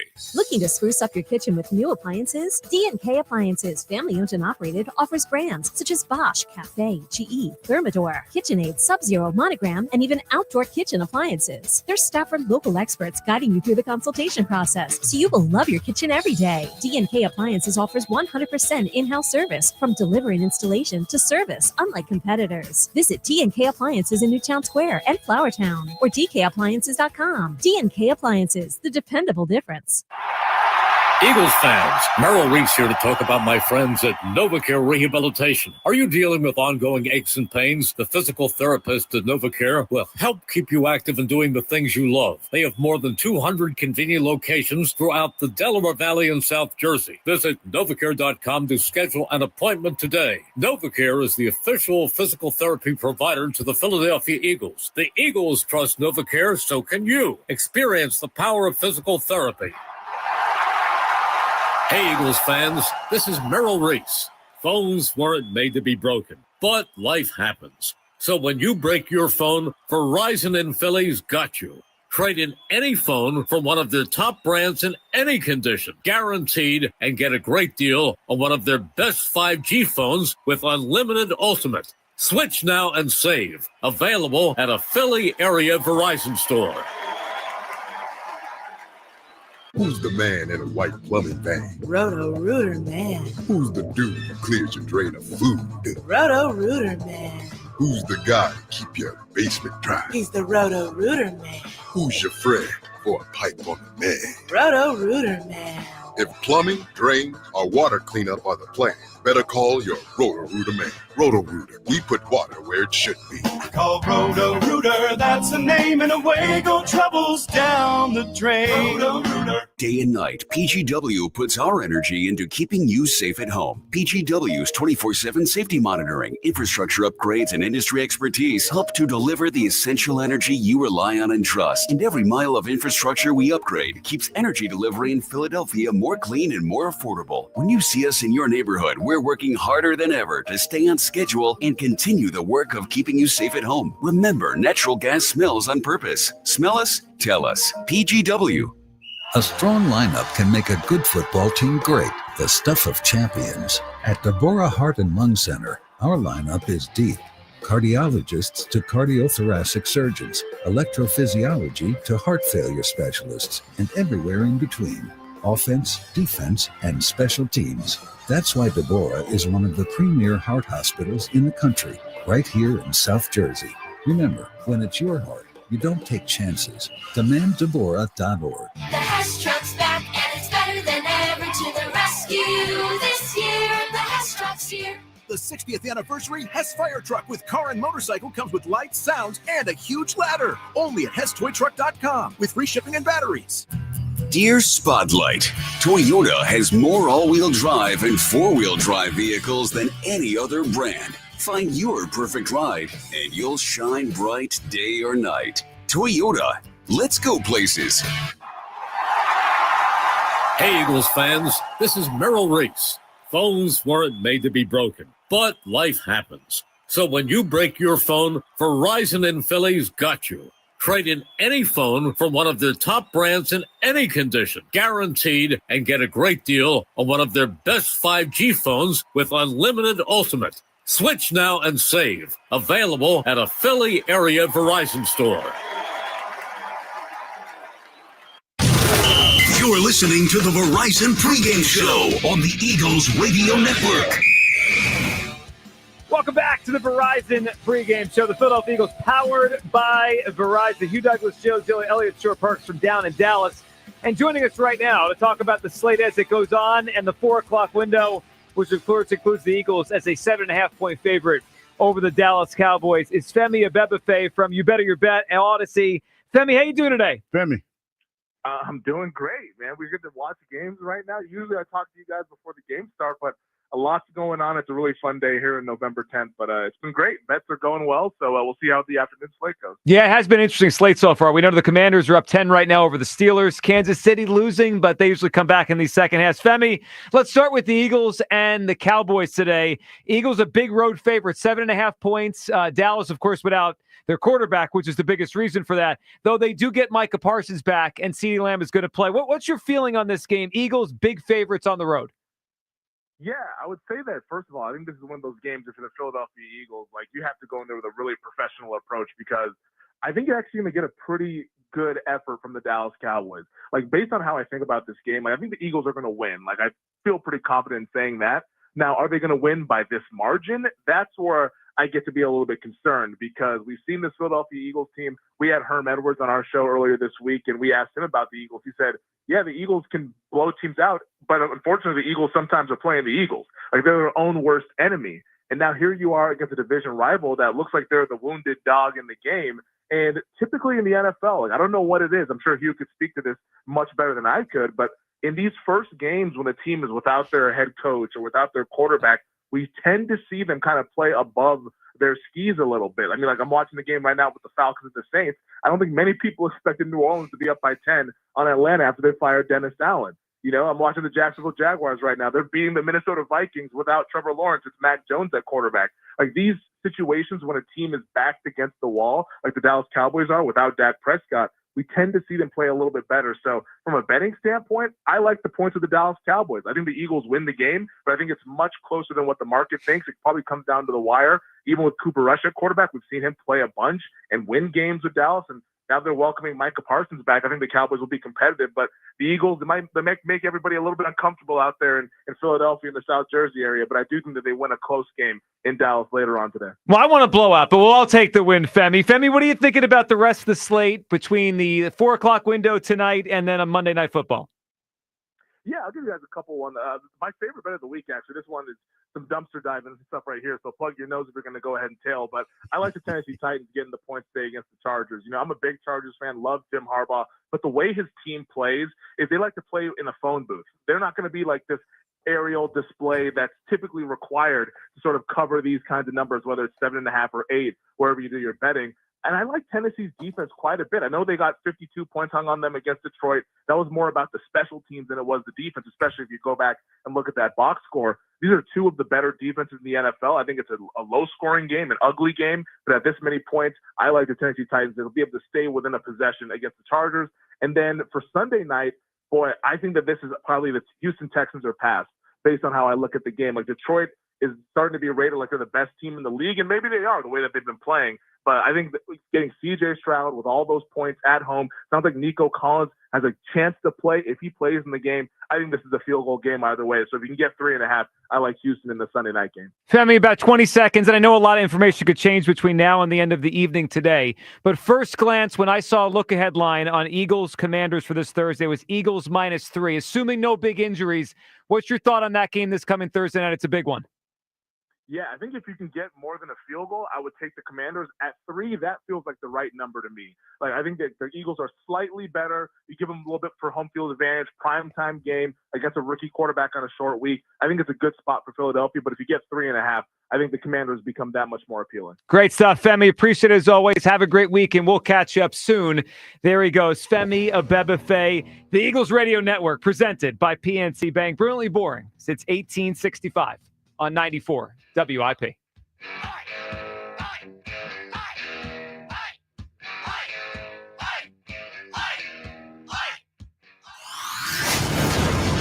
Saquon Barkley and the high-flying Eagles have won 4 in a row. How do you jump over a guy backwards? He did.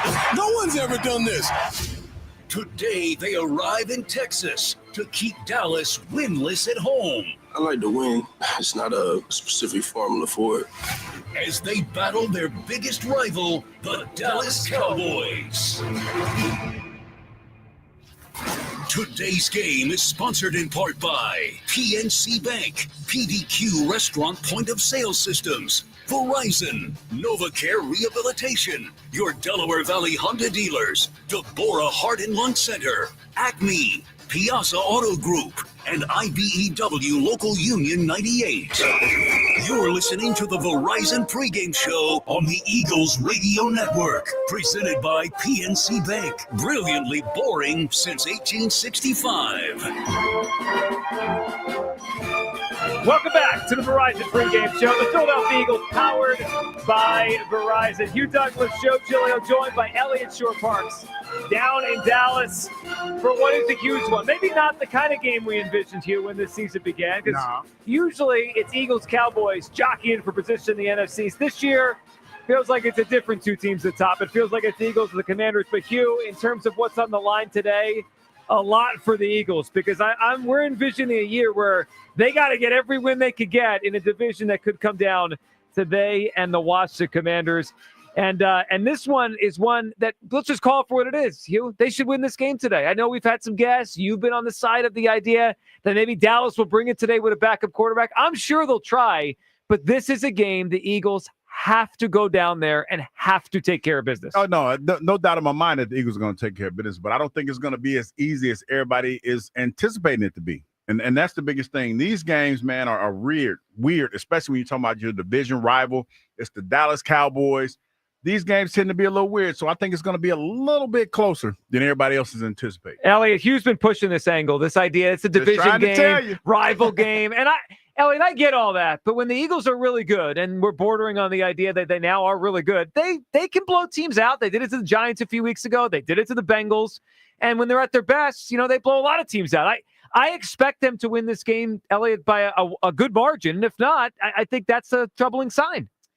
So I don't know if it's a troubling sign. I do agree with Hugh that if this game is close today, if they win by, let's say, 7 points, it's a game in the fourth quarter, I don't think that's the end of the world. The Cowboys are playing for their season. They have a bit of a spark with the backup quarterback in. They're getting Micah Parsons back, which is a big deal for them. But I would just say I do probably fall on the line more with you, Joe, where I do think this will probably be a comfortable win. If you look at these last few games for the Eagles, they're used to playing teams that are playing for their season. The Jaguars really needed to win. They dominated that game for the majority of it. The Bengals really needed a win. They won that game. I think it was by 20-plus points. The Giants, when their season was still actually happening, they needed a win. The Eagles handled it there. So they are used to playing teams that really need it. I think Hugh makes some excellent points, and I could definitely see it being close. But I just think they're used to taking on this type of opponent because they've done it the past few weeks. All right, let's figure out how the Eagles get there. The keys to the game are brought to you by United Tire. For the best tire prices anywhere, don't drive alone. Drive United. 3 keys with ESP. Yeah, so the first key for me, and we just touched on this, but I think it's probably the most important key of the whole game. They've got to get an early lead against this Cowboys team. They scored for the first time in the first quarter last week.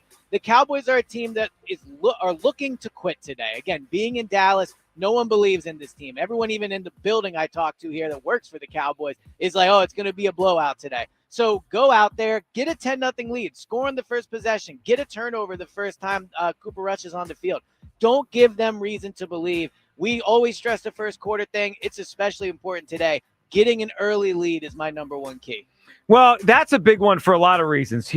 Number one, off of Eliot's number one, is they could take the crowd out of the game, right? Yeah, real quick. They haven't won a home game yet. It's crazy. Even bad teams win a home game here and there, right? Like they haven't won one yet, so that crowd wants to get behind them. But if the Eagles are up quick, it becomes an Eagles crowd.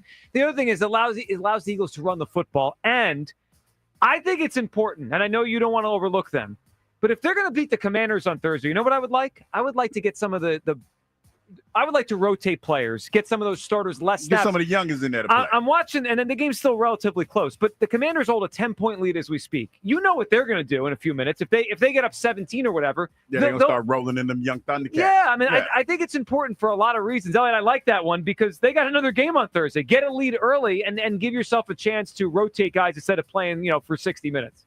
Yeah, absolutely. So, number 2, you guys ready for number 2? Oh, I'm ready. Let's do it. All right, let's do it. Number 2.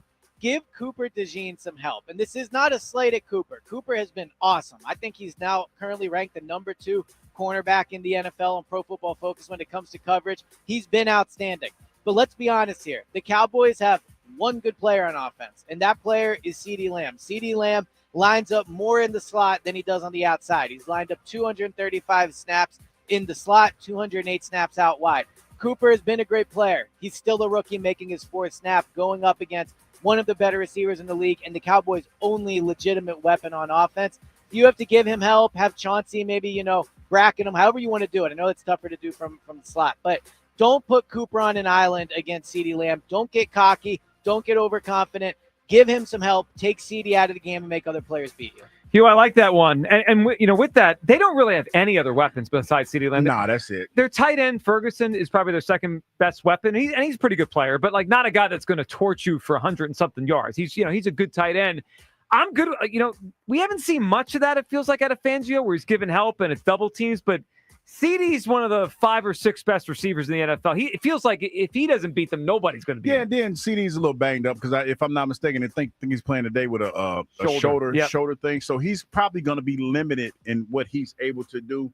But I don't have any problem with Eliot saying what he said, give him a little bit of help. But to be honest, Eliot, I don't think that's going to be the case. I think they're going to let him play today. Cooper's been playing really well. I think he's going to let him play today.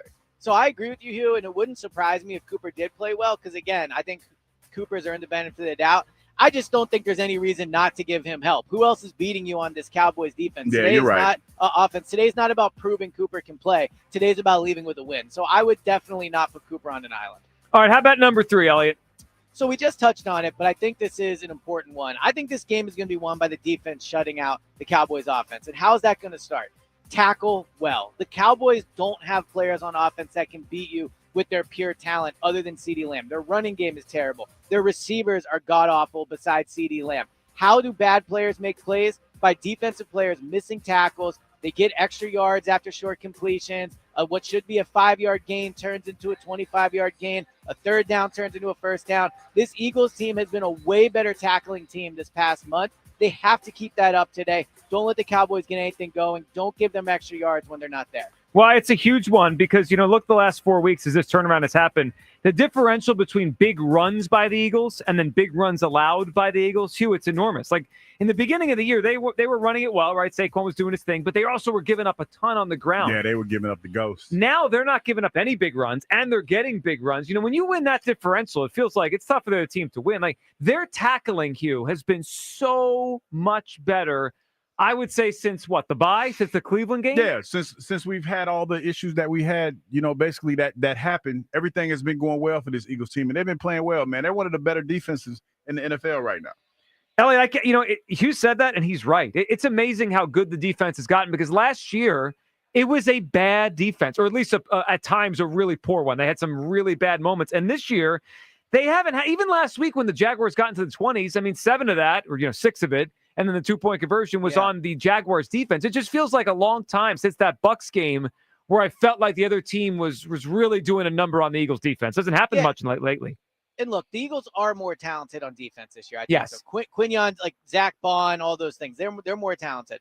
But I think this is a really bad look for Matt Patricia and the coaching staff last year. It just is because while there is more talent, they are just a level of competent this year that they were not last year. Even when teams make big plays against this defense, especially since the bye week and really since the Saints game, like guys are not wide open. The Bucs went down the field on this Eagles team, but guys weren't wide open. They just dinked and dunked down the field, right? We saw last year with this Eagles defense, guys running wide open in the secondary. And then there was poor tackling on top of that. So, yeah, the defense is way better. And I think you have to give a lot of credit to that to Vic Fangio.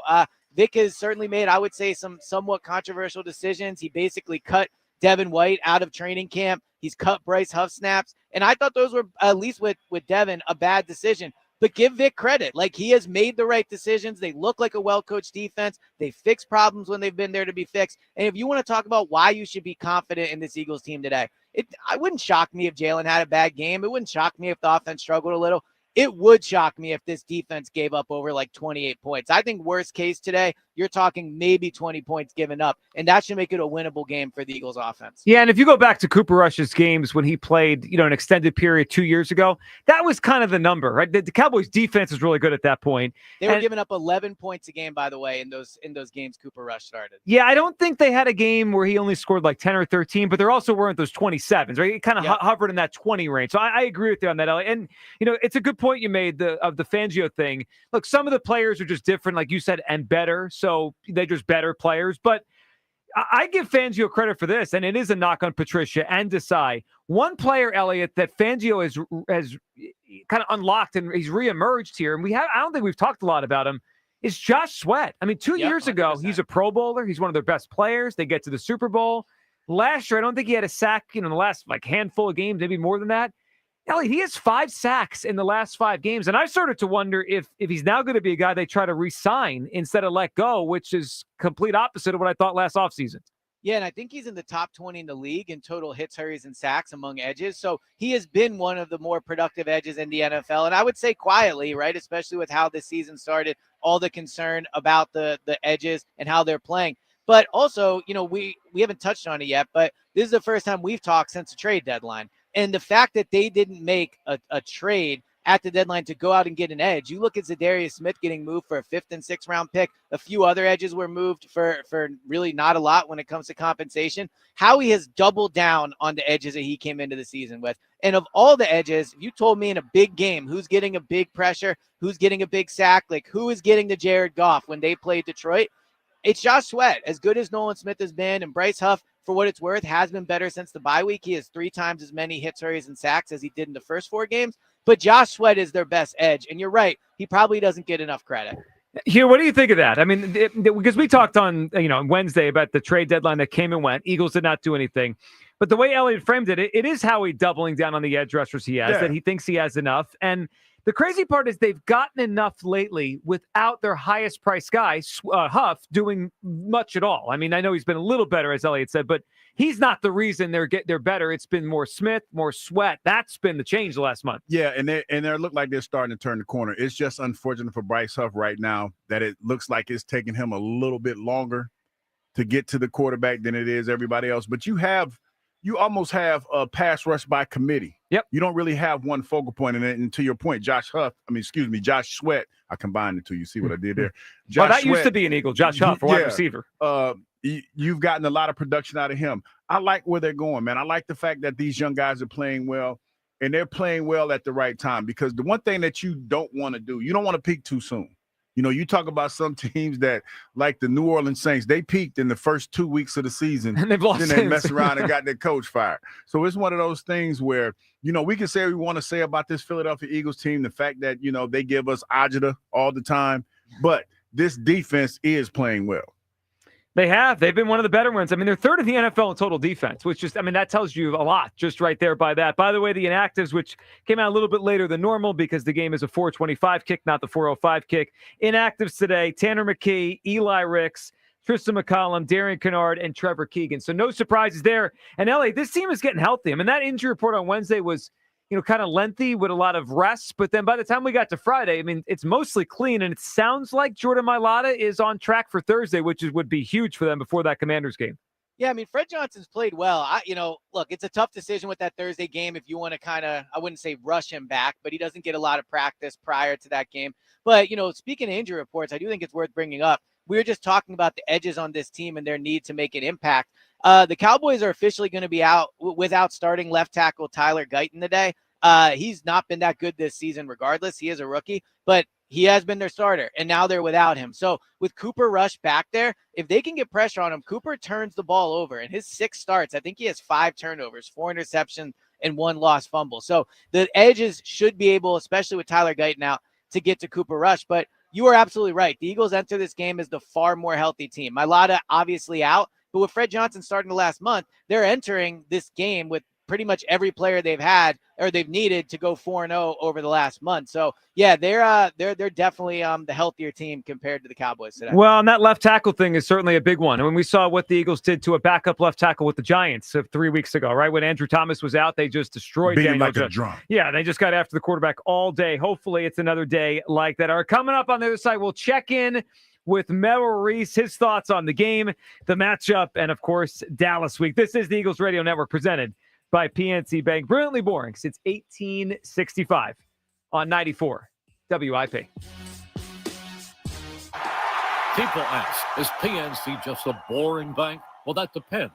Is starting a business boring, or being the first person in your family to go to college? For nearly 160 years, they've done the hard and occasionally boring work of banking to deliver brilliant results for their clients. To see what boring banking can do for you, stop into any of their local branches right here in the greater Philadelphia community. PNC Bank, brilliantly boring since 1865. PNC Bank, National Association member FDIC.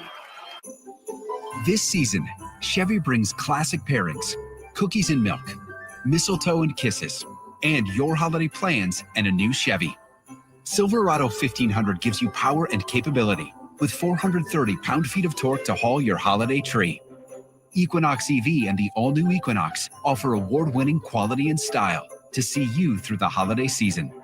See why Chevy makes everything better and brighter. Chevrolet, together let's drive. Hey, Eagles fans, this is Merrill Reese. Phones weren't made to be broken, but life happens. So when you break your phone, Verizon in Philly's got you. Trade in any phone from one of their top brands in any condition, guaranteed, and get a great deal on one of their best 5G phones with unlimited ultimate. Switch now and save. Available at a Philly area Verizon store.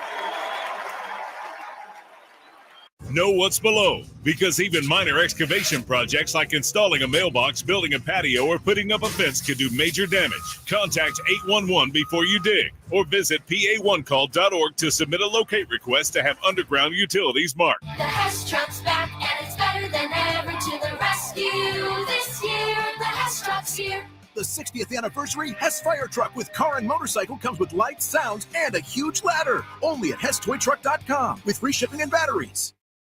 I'm Mark Lynch, business manager of IBEW Local Union 98. We are proud to connect with the best NECA Pendle Jersey chapter. Together, NECA and Local 98 do the work that powers our great city. Local 98's 5,500 highly trained members approach every job with integrity and excellence. Our clients can count on superior craftsmanship completed utilizing the latest methods, and we're always ensuring safety on the job. If you want the best for your next project, use the top-notch professionals of IBEW Local Union 98. Who's the man in a white plumbing van? Roto-Rooter man. Who's the dude who clears your drain of food?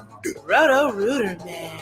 Who's the guy to keep your basement dry? He's the Roto-Rooter man. Who's your friend for a pipe on the man? Roto-Rooter man. If plumbing, drain, or water cleanup are the plan, better call your Roto-Rooter man. Roto-Rooter, we put water where it should be. Call Roto-Rooter, that's the name, and away go troubles down the drain. Roto-Rooter. We are all quarterbacks of our financial future, and we have to be boldly committed to the process. It begins with a game plan, preparing yourself for success on and off the field. Because when the lights are on, that's when preparation meets opportunity. And the best part about winning is winning as one. Build your tomorrow with Lincoln Financial. Lincoln Financial is the marketing name for Lincoln National Corporation and affiliates, copyright 2024. Lincoln Financial is a sponsor of Jalen Hurts, who has received compensation. Pennsylvanians are creating their own soundtrack. Thanks to PA Lottery Scratch-Offs, excitement's back. Pennies, nickels, dimes, or quarters, no matter your choice, scratching's always in order. With big top prizes and second chance drawings, thrills await. They're out there calling. If it's excitement you seek and you're looking for action, play the PA Lottery. And keep on scratching. Must be 18 or older. Please play responsibly. Benefits older Pennsylvanians every day. Talking to Donovan McNabb tomorrow, 4 o'clock on the afternoon show with Ike, Spike, and Fritz. This is the Verizon Pregame Show on Eagles Radio. Welcome back to the Verizon Pregame Show. The Philadelphia Eagles powered by Verizon. Hugh Douglas, Joe Giglio, you guys, of course, with us. And joining us and with us is Merrill Reese from the booth down in AT&T. Said, hey, Merrill, how are you? I'm well. I think I'm better than the Cowboys. Well, I think you are too, and you should be today, Merrill, because it's a team, it's funny, the last few years, and really maybe for more than that, maybe 7, 8, 9 years, it's been Eagles, Cowboys, and the Eagles are now holding up their end of the bargain, but boy, Merrill, this Cowboys team is in a bad way at 3-5, and they haven't won a home game yet, and now their quarterback is out. Yeah, that's a bad thing for them. I've spoken to some people down here who are very familiar with the Cowboys, and they say it's a bad team right now. They're missing a lot of pieces. In fact, we just learned a little while ago that their starting left tackle is out. So they've lost another piece of their weaponry. So they've got big problems. They really do. And yet at the same time, I was going to say to you that my number one key, because it's okay for us to talk about the Cowboys not being a very good team. And we're looking at it analytically. We're looking at it on paper. When we see the lineups, we say, well, they're outmanned here, they're outmanned there, but the players can't do that. So that's why my number one key is don't take the Cowboys lightly. Even though Dallas has lost 3 straight, they're without Dak Prescott, this is a tough place to play. I know that, a place where you've been saying over and over again, the Eagles haven't won in 7 years. Yeah, and the crazy part about that is they have had some good teams. 2020 was obviously a bad Eagles year, but other years they've been a playoff team. They had a Super Bowl trip in there, so it's not like the Eagles have had a bad run here. They've been a very good team. but Dallas has been a house of horrors. Hopefully that changes today. All right, how about key number 2, Merrill? Key number 2 is rush, Cooper, rush. The Eagles' Jalen Carter is coming off one of his best games. Cooper Rush is not a sitting duck, but he will not. I promise you he will not rekindle memories of Roger Staubach. Yeah, get after him. Don't let him get comfortable. He's a guy that's and he's had starts, right? It's not like he's brand new, and he did play well 2 years ago. Yeah. But he's also a guy that, he hasn't played. It's not like he's played a lot. He's played, a handful of games over the years. Today's his first start in a while. This is a day to get after him. Yeah, don't let don't let him get comfortable. Just make sure you get after him early and often. Don't let him get those throws that are going to try to help him get to make him comfortable. Just get after the quarterback. Yeah, put him in third and longs, get after him. Merrill, how about key number 3? Well, key number 3, guys, and you realize how important this is, avoid turnovers. That's the one thing that can change a game. You can look at a team that's favored, they're the much better team, but if they cough the football up and they give the opposition hope, everything can change. So avoid turnovers and create takeaways. These have been the keys to the Eagles' path from 2-2 to 6-2. It has been. It's amazing how quickly those things can flip, right? We went on and on for weeks and months. So you date back to last year games where they didn't do either of those things. They turned the ball over a lot, and they didn't cause them. Now it is flipped. That needs to continue. Merrill, we appreciate you hopping on, and have a great broadcast, and let's get a victory. Let's come home with a victory here against the Dallas Cowboys. Thank you, Merrill. Have a good one, Merrill. Thank you, guys. Talk to you tomorrow morning. All right, sounds great. There he goes, Merrill Reese from the booth down there in Dallas. Hugh, that is the last key he brought up.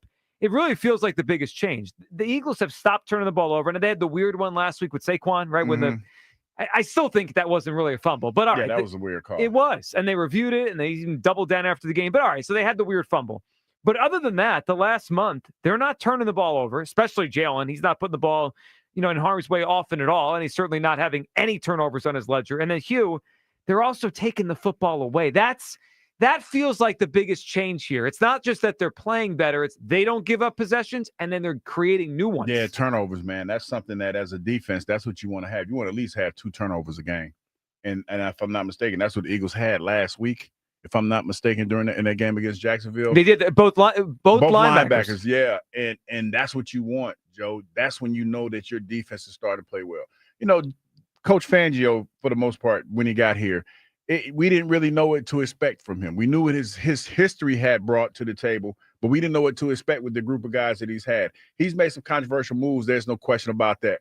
But for the most part, defense has been playing well, and they're on the right type of trajectory that you want to be on as the season progresses. Yeah, and the fun part about the defense is, I know we mentioned with Eliot a few minutes ago that Josh Sweat is a free agent after the year, so they'll have to make a decision there. But Hugh, most of these guys are under contract. They're young. It feels like the Eagles have created a defense that they can have around for a while, right? You think about it. Cooper's a rookie. Quignon's a rookie. Nakobe's still on his rookie deal. Jalen Carter on his rookie deal.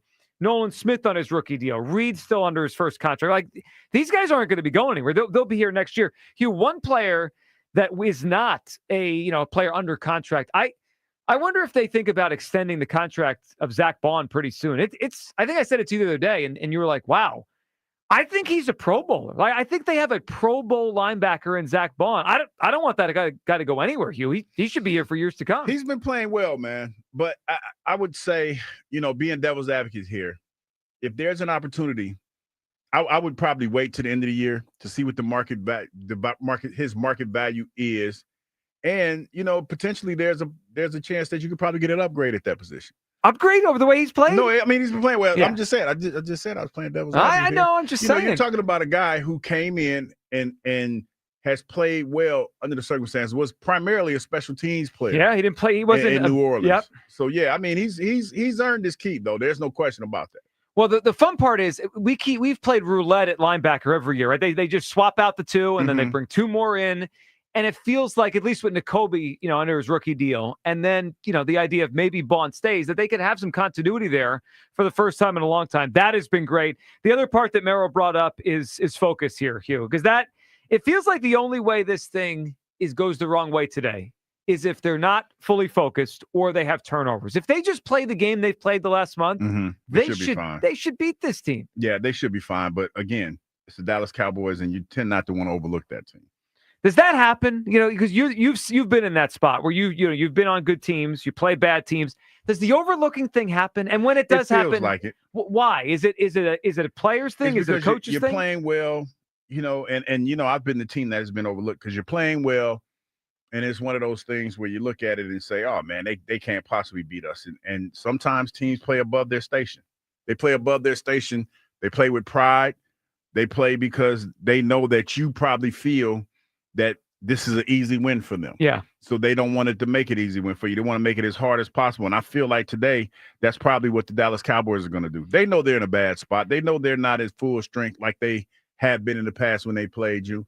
But there's a pride thing that goes along with this rivalry that we're in with the Dallas Cowboys. So I feel like today is one of those days where I'll feel better when the game is over. Yeah, I can tell you have a little nervous energy. Yeah, I mean, because it's always been like that, man. I can remember, times you'd be like, damn, they really put up a hell of a fight in this game. So yeah, it's one of those things where you still have respect for the rattlesnake, even though it's over there bleeding to death. You still a rattlesnake. Well, there also lies in the possibility, and we alluded to this with the report that came out this morning with Adam Schefter saying that we could see some Trey Lance plays in there, a package of plays. Yeah, you're talking about some tomfoolery. Yeah. You're going to see some tomfoolery today. I was thinking that there could be doesn't it feel like a kitchen sink game by the Cowboys? Yeah, they're going to throw whatever they have out there. And, we heard a lot of Eagles this week, from Reed to Nakobe Dean talking about they're preparing for the same kind of offense, right? Cooper Rush is going to run their offense, right? Dak Prescott's normally their quarterback. Now it's going to be Cooper Rush.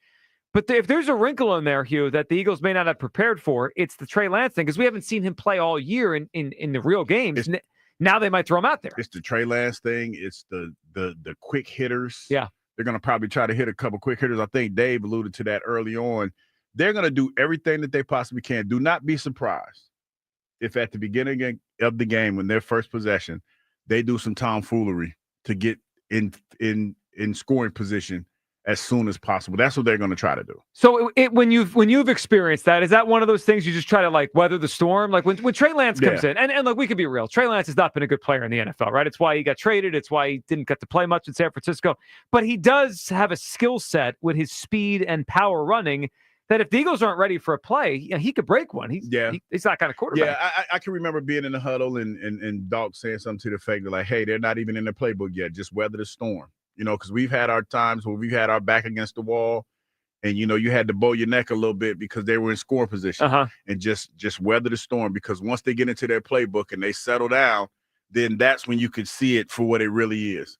And that's what you have to do in a situation like this. I just feel like, going into this and the fact that they are as banged up as they are, you talk about the offensive line being porous.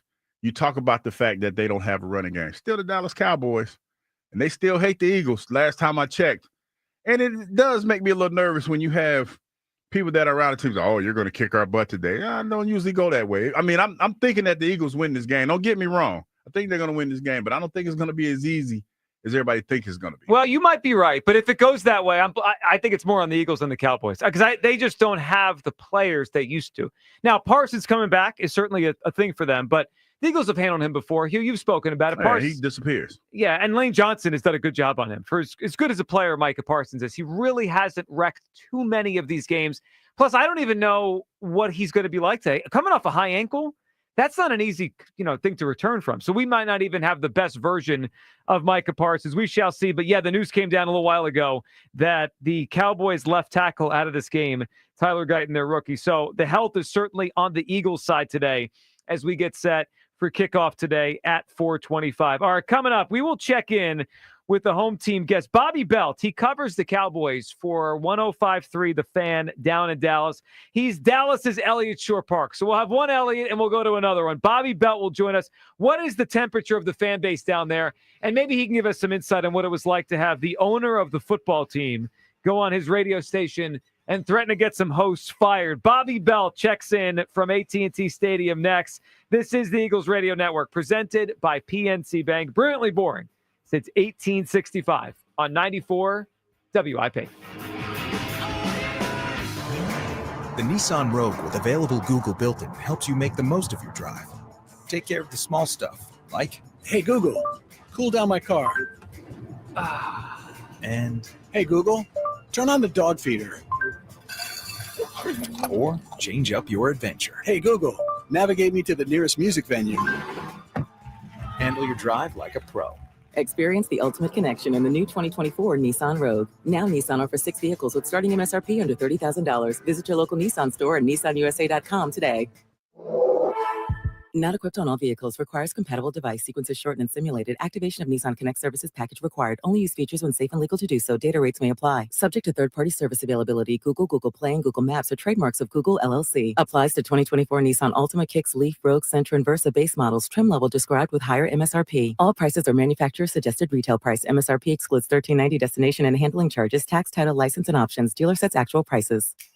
What's on the menu for football season? Pork, of course. Get ready for game day with Hatfield and put some pork on your fork. Elevate your kickoff cuisine and halftime feast with Hatfield's winning lineup of marinated pork tenderloins, pork loin fillets, ground pork and sausage, bacon and ham. Whether you're the tailgate king or gridiron gourmet, Hatfield helps you savor the taste of victory. Visit simplyhatfield.com for play-by-play menu inspiration. Find your flavor with Hatfield. A strong lineup can make a good football team great. The stuff of champions. At Deborah Heart and Lung Center, our lineup is deep.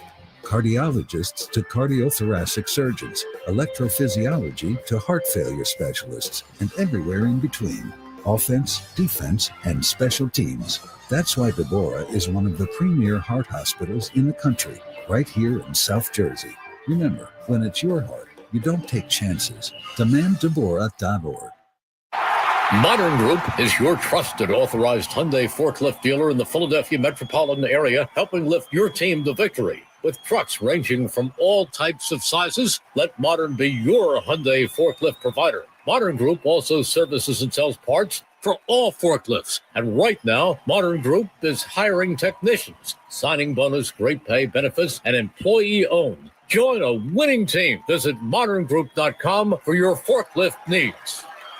Day and night, PGW puts our energy into keeping you safe at home. PGW's 24/7 safety monitoring, infrastructure upgrades, and industry expertise help to deliver the essential energy you rely on and trust. And every mile of infrastructure we upgrade keeps energy delivery in Philadelphia more clean and more affordable. When you see us in your neighborhood, we're working harder than ever to stay on schedule and continue the work of keeping you safe at home. Remember, natural gas smells on purpose. Smell us? Tell us. PGW. This football season, get in the game at Acme. Buy participating products and receive touchdown tokens to redeem for entries into the Swoopin' and Win sweepstakes. You could win 2025 Eagles season tickets or autographed Eagles merch and more. Acme, the official supermarket of the Philadelphia Eagles. Check it out, the new iPhone 16 Pro with Apple Intelligence and camera control for easy access. At Verizon, you can get it when you trade in any phone from one of their top brands. Any? Any. Even if it's 4 years old? Yeah. Even if it's 4 years old and I drop it on the sidewalk? Yep. Even if it's 4 years old and I drop it on the sidewalk, then a scooter runs it over, so now it's not just old and cracked, but shattered? With Verizon, the answer is always yes. New and existing customers can trade in any phone from one of our top brands in any condition for the new iPhone 16 Pro with unlimited ultimate. Trade-in terms apply. See Verizon.com for details. This week at Acme, don't miss the football items of the week. Kleenex facial tissues for $5.99. Scott choose a size paper towels for $11.99. Or Scott bath tissue for $13.99. Stop in and discover why football is better at Acme, your tailgating headquarters. This is Brandon Graham. Eagles football plays here. 94 WIP. You're listening to the Verizon Pregame Show on the Eagles Radio Network. Welcome back to the Verizon Pregame Show. The Philadelphia Eagles powered by Verizon. Hugh Douglas, Joe Giglio, Eliot, Shorr-Parks. And joining us right now from 105.3 The Fan down in Dallas. He is there at AT&T Stadium. He covers the Cowboys for our sister station down there in Dallas. Is Bobby Belt as we get set for a big one between the Eagles and the Cowboys. Bobby, how you doing today? I'm great, gentlemen. How are you? Pretty good, pretty good. Well, we're good. I think better than everyone down there in Dallas because the Cowboys are struggling tonight. Bobby, if you had to pinpoint the biggest thing? Obviously, we know the injury right now to Dak, but before that, biggest thing that's gone wrong for the Cowboys, a team that had been a consistent 12-win team for a few years in a row, to where they are now. What's gone on with this football team? Yeah, I mean, look, it's easy to point to injuries in general, not just with Dak Prescott, but before that with Micah Parsons and DeMarcus Lawrence, and just the various ones that they've had. They've been without Deron Bland this year, but that feels like an easy out for what is a team that just didn't do anything to get better this year. They had massive holes exposed by the Packers in the playoffs last year. And you felt like that window for them as a contender was starting to close a little bit. And instead of doing anything to really build the team or build on what they had last year, they ended up just kind of shrugging their shoulders, saying we're going to try to re-sign our own, get some guys paid, said goodbye to a lot of depth, and then didn't do anything to replace it. And so I think the biggest thing here is just when they're healthy, guy 1 through 22, the starting lineups on both sides, they're still one of the 10 best rosters probably in football. The problem is that guy 23 through 53, they are probably the bottom 10 in the NFL. And so as soon as injuries started hitting them, they were decimated by that. And to be honest, they didn't trust their offensive line. 2 rookies on it, and that limited what they were wanting to do or what they were feeling comfortable enough to do with their passing game a lot this season. They don't have a good running game, and the defense just hasn't improved. And so you can kind of take your pick a little bit. There are a lot of reasons for it, but I think it's ultimately just been a perfect storm of a lot of really, from bad things to negligent things that were done this offseason that caused them to be in the position they're in. So, Bobby, I'm not sure where Cooper Rush ranks in that list you gave from 23 to 53, but I know he's in there. So tell us about him and how good is he? Because we know a few years ago he did go 4-1, was 4-0 before he came here. He's kind of an interesting backup quarterback in that we've seen him enough to know something about him, but it's like he's only played a little burst and he won a lot there. So there's kind of this thought that maybe he's one of the higher end backups. What do you think of Cooper Rush, and what do you think he'll do today? I mean, there's obviously a benefit in the fact that he's been asked to step in and start before. He was asked to do it in 21 against Minnesota on the road in a primetime game where he played well. He was asked to do it for several weeks in 22, and he's being asked to do it now. So he's got experience stepping in with this coaching staff and having to execute a game plan. I think Kellen Moore, honestly, did a really good job in 2022 kind of designing a game plan around, hey, this is how you can help us, to the best of your abilities without, potentially asking you to do too much, but putting some of it on your plate and putting some of it on your shoulders. And I don't know that I have trust in this same coaching staff right now to do that. But the other thing you got to remember there is that when they went on that run with Cooper Rush, where they won 4 or 5 games in a row, whatever it was, before they went into Philadelphia, they didn't allow 20 points in any of those where Cooper Rush started. So not the same defense. I don't think it's the same offense either. I don't think it's the same group of playmakers that you have around you that you can feel comfortable with. So it's a little bit more difficult, I think, to ask him to do those sort of things of just, hey, make us a play here and there. And for the most part, we'll work around you. They'll need him to do more. They'll need him to carry more if they want to win this game. And when he's been asked to kind of carry things, it hasn't gone as well. I don't know that he's a quarterback that can step in and carry much. And so he plays well within a scheme. It'll be 3-5 step drops, get the ball out, typical West Coast stuff. But in terms of plays down the field, you're not going to see a lot of that, I don't think. Bobby, what do you think the temperature is of the team, the coaching staff right now? We played a clip on our show earlier this week of Mike Zimmer and kind of giving an explanation of a player saying, what did he say? Yeah, he didn't know what was going on. Man-to-man. Yeah, and then Zimmer's like, well, he's in man-to-man, basically saying that the player should be able to cover the other guy. It feels like there's a lot going on down there, as always. Is this a team that you expect to still put out a big effort, or you get to November sometimes with these teams that aren't doing well and the whole thing could tip over? How about the temperature of the team in the locker room? Yeah, look, I mean, I've been impressed, honestly, with them the last couple of weeks that they haven't had their head down as much as maybe I would have anticipated, because things are not good here right now. It's a really negative vibe and negative atmosphere. I think that was one of the troublesome things that they ran into this offseason by, either not making a decision to move on from Mike McCarthy or extend him, was when you have an entire coaching staff on one-year deals, it makes it really easy when things start going south for people to kind of, have their eye to the door and start looking for what's my next job and kind of lose focus on what's being asked of them right now. So, I think we're on that teetering point now. This is about where things are at. Now, the optimistic tone within the locker room generally is, hey, we've played 1 division game so far. We won it. We got 5 more ahead of us. So let's not start panicking until we start losing some of those divisional games. So this might be the game where if they drop this one today, which I fully anticipate, if that happens, then you might start seeing a little bit more toxicity creeping into that locker room. Bobby Belt joining us, 105.3 The Fan down in Dallas. We get a look at the Cowboys before kickoff coming up at 4:25 here. Eagles and Cowboys in a big one. Bobby, earlier today, Adam Schefter had a report that we could see some sort of Trey Lance package. What's your thought on that? And is that trade a couple summers ago feels like everyone forgot about it. I actually hadn't thought about him in a long time until I saw the Schefter thing this morning. Trey Lance, do you think we could see him today? And if so, is that kind of a red zone thing? Is that a change of pace? What's your thought on that? God, you guys are lucky. Everybody around here wishes they could forget about the Trey Lance trade. Fourth rounder, yeah, that's not a big deal. No, I think you will see some sort of action for him. We interviewed Jerry on our station twice a week, and he hinted at that both times, that there could be some work for Trey Lance. I think it'll be mainly a Cooper Rush show, but if they get into some red zone packages, you might see him used in a similar way that other teams have used Marcus Mariota, for instance, in the past, where you bring him in and try to use him as a weapon. That weapon, if training camp and preseason is anything to go by, had probably needs to be his legs. Because if he's throwing the ball, there's a good chance that you're going to be turning the ball over in the end zone. So I think that they absolutely will use him in stretches and use him for certain moments and packages. And if they were to lose a few games in a row here with Cooper Rush, then you might see them make a switch. But as it stands now, he is just a very expensive fourth-round trade that you made that ultimately, even when your quarterback went down, you didn't feel comfortable enough putting in there. Yeah, it sounds like the Cowboys to me. Bobby, interesting matchup today with Kellen Moore going back to Dallas now, obviously, as the Eagles' offensive coordinator. What was your thought on him when he was in Dallas and the job now he's done so far with the Eagles? They're running the football really well right now, and he seems to have found a rhythm with Jalen Hurts over the last month. What's the feeling on Kellen back with his time with the Cowboys? I mean, I was a bigger fan of Kellen more than I think a lot of other people were. And by the time he left here, I understood the thought process from some that was like, hey, even if you like Kellen Moore, something's got to change.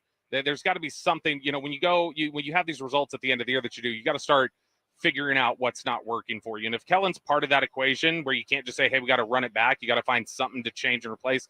I at least understood the thought process, even if I didn't totally buy specifically that Kellen was the problem. But, I think there's been a little bit of a misnomer too about his departure here.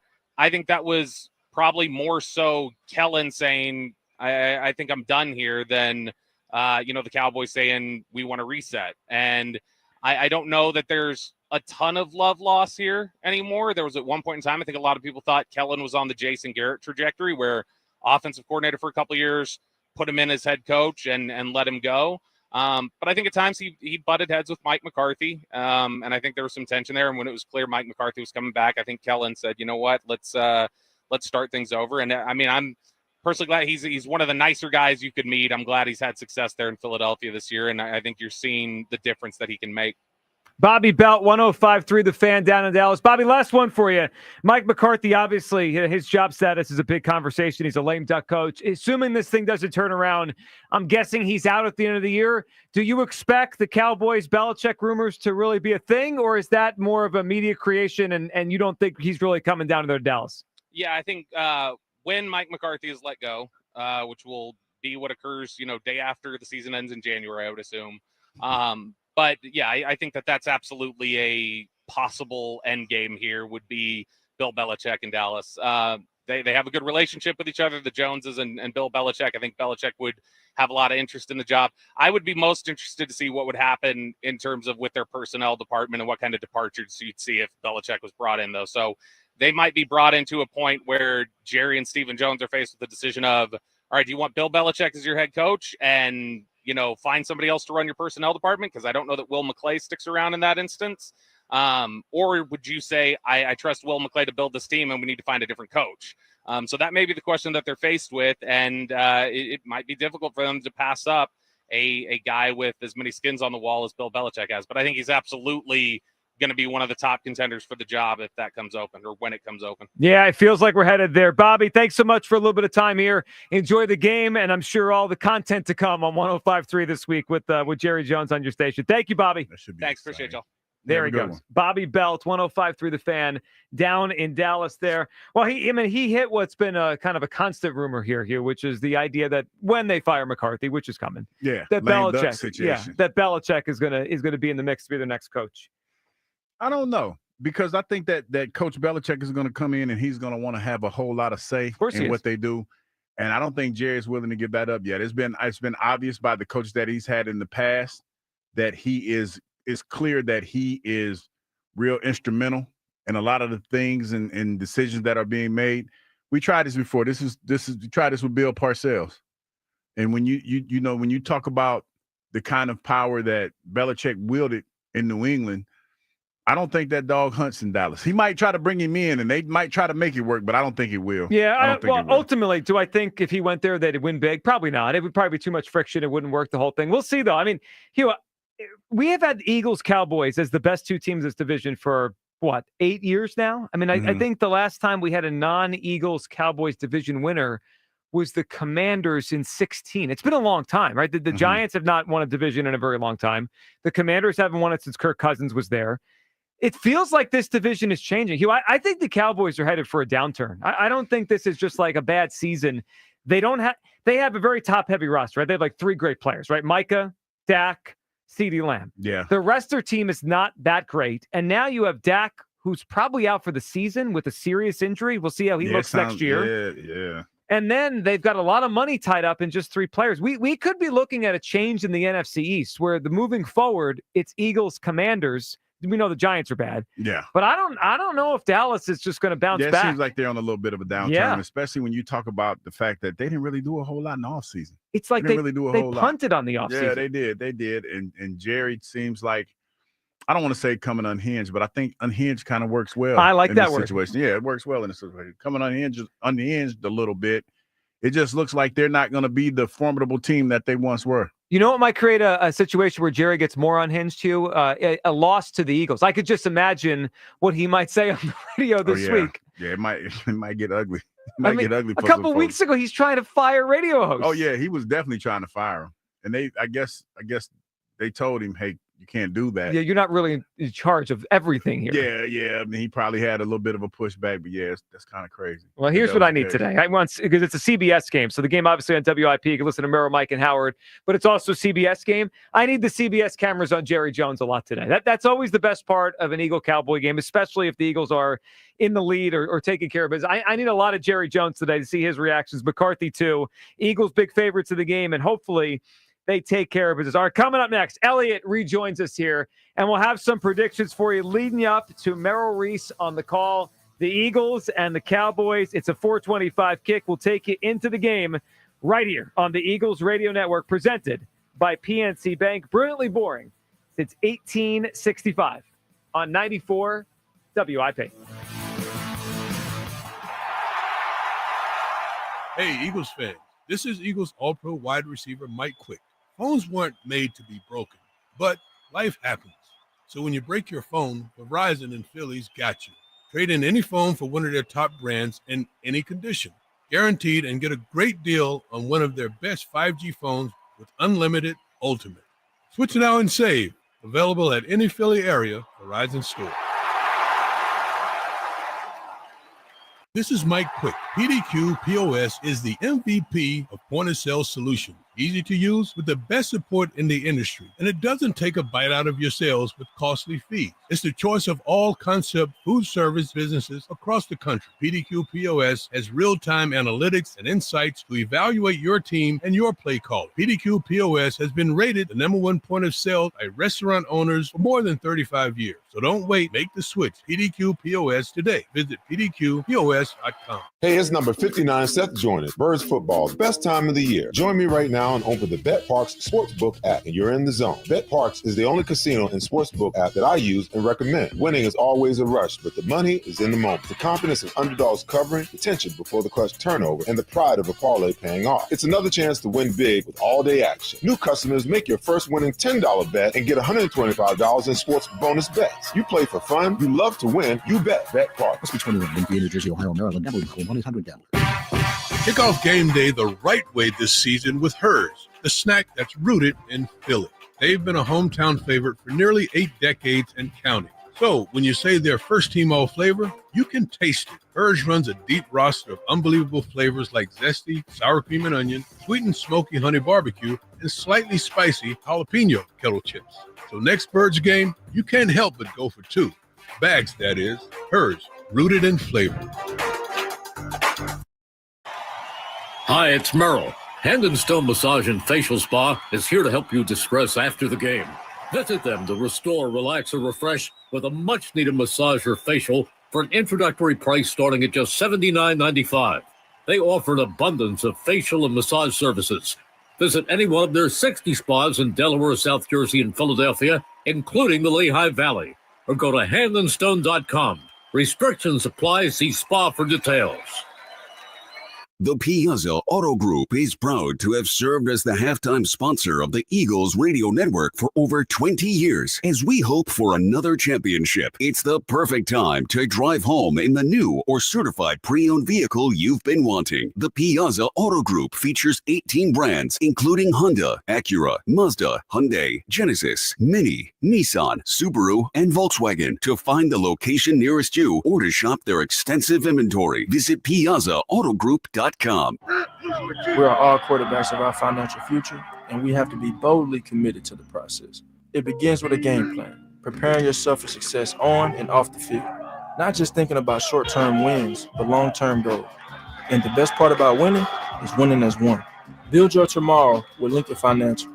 Lincoln Financial is the marketing name for Lincoln National Corporation and affiliates, copyright 2024. Lincoln Financial is a sponsor of Jalen Hurts, who has received compensation. Bird Gang Spirits is made for the true Philly fans, the pre-gamers, tailgaters, dieharders, and lifelongers. Now you can raise a glass to number 25 himself, Eagles legend LaShawn Shady McCoy, with their new very limited edition Bird Gang Shady Bourbon Whiskey. Crafted to honor Shady's induction into the Eagles Hall of Fame, this special release is the spirit of Philly pride in every pour. Pre-order now to reserve a bottle or two of LaShawn Shady McCoy's Bird Gang Kentucky Bourbon at BOTLD.com. Please drink responsibly. Talking Eagles Cowboys tomorrow morning. Joe DeCamera and John Ritchie, 94 WIP. This is the Verizon Pregame Show on Eagles Radio. Welcome back to the Verizon Pregame Show. The Philadelphia Eagles, powered by Verizon. Hugh Douglas, Joe Giglio, Eliot Shorr-Parks joining us down in Dallas. We'll get to predictions in a few minutes. Also give you an update on what's going on towards the end of the 1 o'clock window, which includes some wild finishes. Including what we just saw, the Chiefs, Eliot. I'm not sure if you have a chance to see what's going on and just following along. I did, yeah. The Chiefs stay undefeated with a blocked field goal. I mean, the Broncos lined up, Eliot, I think it was like a 35-yarder. That was pretty much a chip shot to end the Chiefs' undefeated season. But no, Andy and the Chiefs 9-0 now. One more week. Yeah, I mean, they're kind of last year's Eagles in a way. They're not impressive each week. I can't think of very many dominating performances they've had, but they keep winning. And obviously when you have Patrick Mahomes, when you have Andy Reid, I think your chances in the playoffs are pretty good. But yeah, I mean, that game, obviously, Pittsburgh, Washington's a wild one. So a lot to be decided before the Eagles still take the field here. Yeah, an update on Pittsburgh, Washington. I'm not sure if they're reviewing it where we're at right now, but I did see. It's Washington's ball. Okay, so there was a play, Hugh, just about 3 minutes ago in real time. Mm-hmm. It's 27-21. Commanders are winning the game. Fourth quarter, about 7 minutes to go. Steelers going in for a game-tying touchdown, but they obviously would could go for the extra point to get a lead. And right at the 1 yard line, the Steelers running back was stripped of the ball. Commanders now have possession at their own 1, but they're up 6. I mean, that felt like it could have switched the game right there. Yeah, man. You talking about that's a pretty tight game right there, man. And now it's up to that Steelers defense to try to get the ball back as quickly as possible. Yeah, Eliot, I wanted to bring up the Chiefs even before the outcome was decided because I think it's an interesting juxtaposition with Sirianni today, right? So you know it, and we all know it. This week's about Nick Sirianni and his decision-making from last week. Always. Yeah. And especially Eliot, after a win. Well, that's what we do, right? And I noticed, and this isn't really a referendum on Sirianni so much. It's just something I noticed, and I thought we got to talk about it.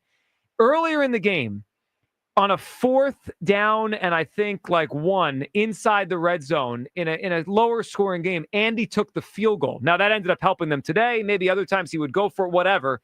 But it just made me think about what this week has been about. Eliot, on Sirianni, I know you've defended him this week, and a lot of us have talked about what's gone on here with the decisions from Sunday. But here moving forward, what do you think he's going to do, right? Because I think anytime it becomes highly talked about here with something, the coach or the manager could do one of two things. They could double down. They could do what they always do or what they've done, or they can make a little shift in the approach. Eliot, what do you expect from Nick Sirianni today. Let's just go with today. Today against the Cowboys in terms of the way he coaches in the game. Yeah, I definitely don't expect a shift in philosophy or a shift in how he does things. He is a head coach that goes for it on fourth down, that is aggressive. And again, he made the right decisions last week for the most part. If you want to say go up 9 instead of 6 on that fourth down, I'm fine with that. But I'm also fine with a head coach that is aggressive when you have this type of talent on the roster. And that's really the key part of this, I think. We look at these decisions from a textbook NFL football thing. Okay, you're up 6, you kick to go up 9. You take the 2 to go. That's not how the Eagles should view it, and it's not how they view it. When you have A.J. Brown, Devontae Smith, Saquon Barkley, your rule book is different than other teams. So I like Sirianni going for it. You talk about today against the Cowboys, I would imagine there'll be some people that say, take the points. The Cowboys won't score much. Take the field goal when you can. I don't agree with that. Stay aggressive. Go for it on fourth down. Go for 7 points instead of 3. This is a Cowboys team that should struggle to move the ball. This should not come down to decisions about field goals. If the Eagles execute at the level they're supposed to, these fourth downs will turn into touchdowns, because I know last week they did not. But if you do it enough times with this amount of talent, they will convert a lot of them. So I think Sirianni's been making the right decisions, and I absolutely do not expect a shift in philosophy. Hugh, it's funny. Earlier we had Dave Spadero on Countdown to Kickoff, and he was with us in the pregame show. And he didn't quite say he should change his mind, but he kind of gave a philosophical thing that if things aren't working, maybe you got to do change shift. them. The definition of insanity is doing the same things over and over again, expecting a different result. I feel like Coach Sirianni has put himself in a situation where, you got to stay aggressive. I think that's who he is. Even though a lot of people have questioned it, he didn't do a great job of defending some of the moves that he's made, but that's who he is, and the players love it. And regardless of how we feel about it, as media members and people on the outside, the guys are, and when I mean guys, I mean the players. They're gravitating towards this. They're rallying around him, and they're winning games because of it. I think they like it to a certain extent, Joe. And if it keeps this team winning football games, then I don't see anything wrong with it. Well, Eliot, the part on the players being behind him, I think that's a big thing in his corner, right? If they like when he does this, I think it probably emboldens him to do it more, right? If we heard stuff from behind the scenes that they were frustrated, I think that'd be a different story. And maybe it's just a matter of they're winning, right? Maybe it's just a matter of wins, everyone's happy, losses, people get upset. So maybe this will continue until they lose a game because of it. Because Eliot, that's the one thing in recent weeks that hasn't happened, right? I'm thinking back to the decision and conversation from Sirianni all season. The New Orleans game caused a lot of uproar, but they won. Last week caused a lot of uproar because they won. Maybe it's as simple as that. Well, if they win, whatever he does, the players are going to end up being on board, because that's the whole thing. Yeah, and I also think that the players, at least on the offensive side, I'm sure the defense sometimes probably wishes he would pad the lead instead of, go for it on these fourth downs. But yes, the offensive players like it. Me and Hugh get a chance to do the Players Lounge every week, and we often have offensive players on there. And they love Sirianni's aggressive nature. I think Jalen loves it. I think AJ loves it. They like that in these big moments that he trusts them. And you talk about the results this season, right? New Orleans, you're right. A lot of controversial decisions, won the game barely. Jacksonville, a lot of controversial decisions, won the game barely. But I would point to a larger picture here. There's only 2 head coaches coaching in the NFL right now that have won a higher percentage of their games than Nick Sirianni. And this is how he has always coached. In 2022, that year they made the Super Bowl and they almost won it. No coach in the NFL added more expected wins to their roster than Nick did with the decisions he made, the fourth down decisions, the 2-point conversions, when he kicked, those type of things. So we have seen that when the team is playing at a high level, Nick's decisions add to their wins. They don't take away from them. He adds to their wins. In this season as well, he is coached like he always has. So, yeah, I think Nick's going to keep going. Being around Nick in the time since I've covered him, he does not strike me as somebody that lets public opinion get to him. And I guarantee you in that building, a building that believes in analytics, that believes in being aggressive, that won a Super Bowl on the back of that, I am sure they are telling him behind the scenes, yeah, let's keep going because we have the talent to make it work. Well, I think that's a huge part, what they think of it upstairs. I mean, Hugh, it's not just like we're going to talk about it either way, right? Yeah. We're going to have an opinion either way. Fans are going to have an opinion. And if it goes bad, fans are going to be annoyed because it's results-oriented.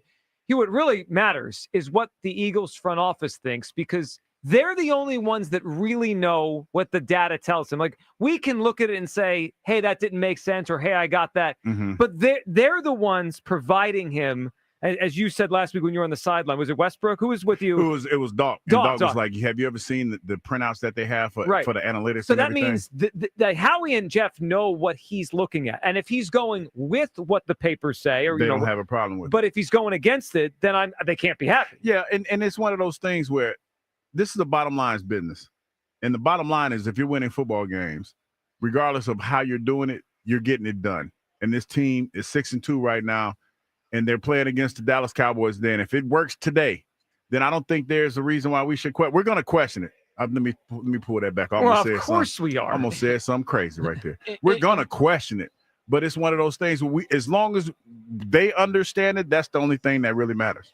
And by the way, do you think if they didn't like Nick doing this, he'd still be the head coach or he'd still be doing it? They had a chance to fire him this past offseason. Didn't do it. They had the New Orleans game. There was a lot of controversial decisions. They sat down during the bye week and evaluated everything. You think he'd still be doing this if Jeffrey Lurie and Howie Roseman didn't want him to? Of course not. Doesn't mean every decision they agree with. But philosophically, if Nick goes for it on 4th down and on these 2-point conversions more than he doesn't, they will end up a better football team because of it.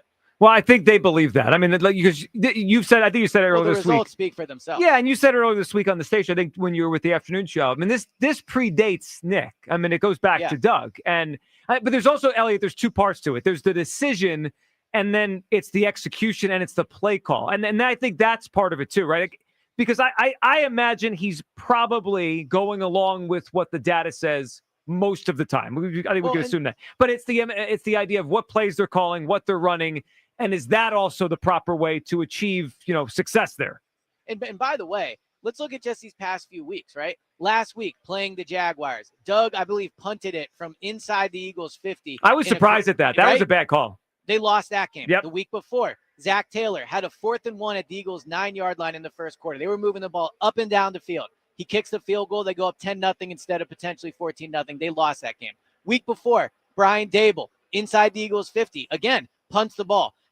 Yes, you were right. The Nick decisions when they go poorly look bad, but look on the other side, because the teams that the Eagles have beat each of these past few weeks have been a conservative team when it comes to going for it, and they have lost each and every one of those games. Well, it's going to be fascinating today for a couple of reasons. One, just after the whole week, what's the first time we get one of these decisions, Hugh, whether it's the first drive or if there's a penalty on the first extra point, what he does today. Yeah, we're going to go in on it. Is going to be huge. And then, Eliot, the other part of today, depending on how these Nick decisions go, if we assume they're going to be winning, he could either push them towards getting some starters off the field earlier, right? If they hit on these and they get a bigger lead, good on Nick, and maybe they pull the guys off earlier. But Eliot, if it's like the other way, right? If they have a bad week and things don't go their way, maybe the game stays closer. And then you know what we're talking about. They had to play a full 60 minutes 4 days before they play the Commanders. So this stuff's not going anywhere. This will be there again based on again today. No, because right now everybody's mad at Nick. That's why it's not going anywhere. If people like Nick, just like they liked Doug when he was here, then it wouldn't be as big of a deal. But because people feel Nick is the problem, every decision he makes is going to be highly scrutinized. Last week on that 4th down, Jalen had AJ open for a touchdown. If he throws a better ball to AJ, that 4th down decision by Nick leads to a touchdown instead of a turnover on downs. So you're right. It will be on Nick today to make sure they get a lead, but it's also on the players to go out there and execute the plays when they're there to be made. It is. I will say this back to the Doug thing, though. I remember early in Doug's tenure, I think that we referenced it over Game 3 of the 2017 season. They went for a 4th and 8 or 4th and 9 in the first half from midfield, didn't get it. Doug got crushed that week. He won the Super Bowl. Eliot, I feel like that changed the whole tenor of how we felt about Doug. I would say so. Well, it's just we trusted. I think people just gave him the benefit of the doubt in terms of gutsy decisions after that because of Nick Foles and the Super Bowl. We haven't had that moment yet with Sirianni, even though he's obviously won a lot of football games. All right, quick update, then we'll get to our predictions on today as we'll hand it over to Merrill and Mike in a little bit here. Quick update on what's going on down in D.C. Hugh, 27-21 Commanders, less than 2.5 to go. Steelers have the ball at about the 31-yard line, and I'm about to see the play. It sounds like they just scored, Hugh, on a big Russell Wilson throw to whoever that is. Way to kill it Eliot's ahead of us. I'm excited. I'm trying to let you know. Come on. All right, so it's going to set up, obviously, a dramatic finish. If they convert the extra point here, how about that? You know that caught that ball? Mike Williams, the trade acquisition. Yeah, they got cut by the he didn't get cut. He got traded from Aaron the Jets. Rodgers wanted him out. Yeah, he threw him completely under the bus. Yeah, all right, so we'll obviously be paying attention to this as the Commanders are going to have to go back out there and try to win the game on their final drive with the Steelers about to go up likely a point with the extra point. So a tight one down in D.C. All right, Hugh Douglas, why don't you start us off today? Because I know this week, this game, although you have said over and over you think the Eagles are going to win the game, it just sounded to me like the old player and you've got some trepidation about a road division game. What are you feeling? Tell us. Give us a prediction. I'm feeling that this is going to be a lot closer game than everybody's anticipating. I think that this Dallas Cowboy team is going to come to fight. I think there's going to be a lot of tomfoolery and trickery that's going to go into this game. So I think we're going to have to sweat it a little bit. Eagles win 27-21. 27. Yeah. Now, hold on. Before we get Eliot up, and then we'll get my prediction too. Is this a 27-21 where it's like 27-13 and they score with a minute to go and it looks closer? Or are you thinking I think close? that this is going to be close. I think it's going to be close. I hope it's not, but it's just my gut is telling me, Joe, that this one's going to be a little bit close. All right. Gut instinct from Hugh Douglas says a close game There's down been some in Dallas. weird games today too, man. Well, we watched the Chiefs barely win. Tight games today. Yeah, there have been. It's been a kind of an odd day to start the NFL week Sunday here. All right, Eliot, I don't feel the same way. I feel like the Eagles are going to win this game, and they're going to win it by double digits. I know it's a division game. I know Dallas will pull out all the stops, but I just look at it like they don't have enough players. They can't run it. They can't stop it. They've got one receiver, but I don't think that's enough to beat the Eagles. And I just feel like this Eagles defense is playing well enough, and you said it earlier, that we should trust them. I'm going with the Eagles today, 27-16. They should dominate this team. They should dominate this game and set up a big one, regardless of how this Commanders game ends here in the next few minutes on Thursday night at the Link. I'm going 27-16. The Eagles get their fifth win in a row, get to 7-2, and set up the biggest game of the season Thursday night. Eliot, how you feeling about this one? Yeah, what did Malcolm Jenkins say prior to the NFC Championship game? It doesn't have to be close. I get what Hugh's saying, but it doesn't have to be close. They've dominated each of the last four teams they've played. The defense is playing awesome. The Cowboys have maybe the worst roster they've had in my time covering the Eagles. This is a game where if the Eagles play their C- game, they win the game. But they haven't played their C- game for a really long time. So I think the Eagles win it. I think they win it convincingly. I very rarely pick a blowout, but I'm picking it today. 30-17 Eagles. 30-17. Ooh, that's nice. I wouldn't mind this.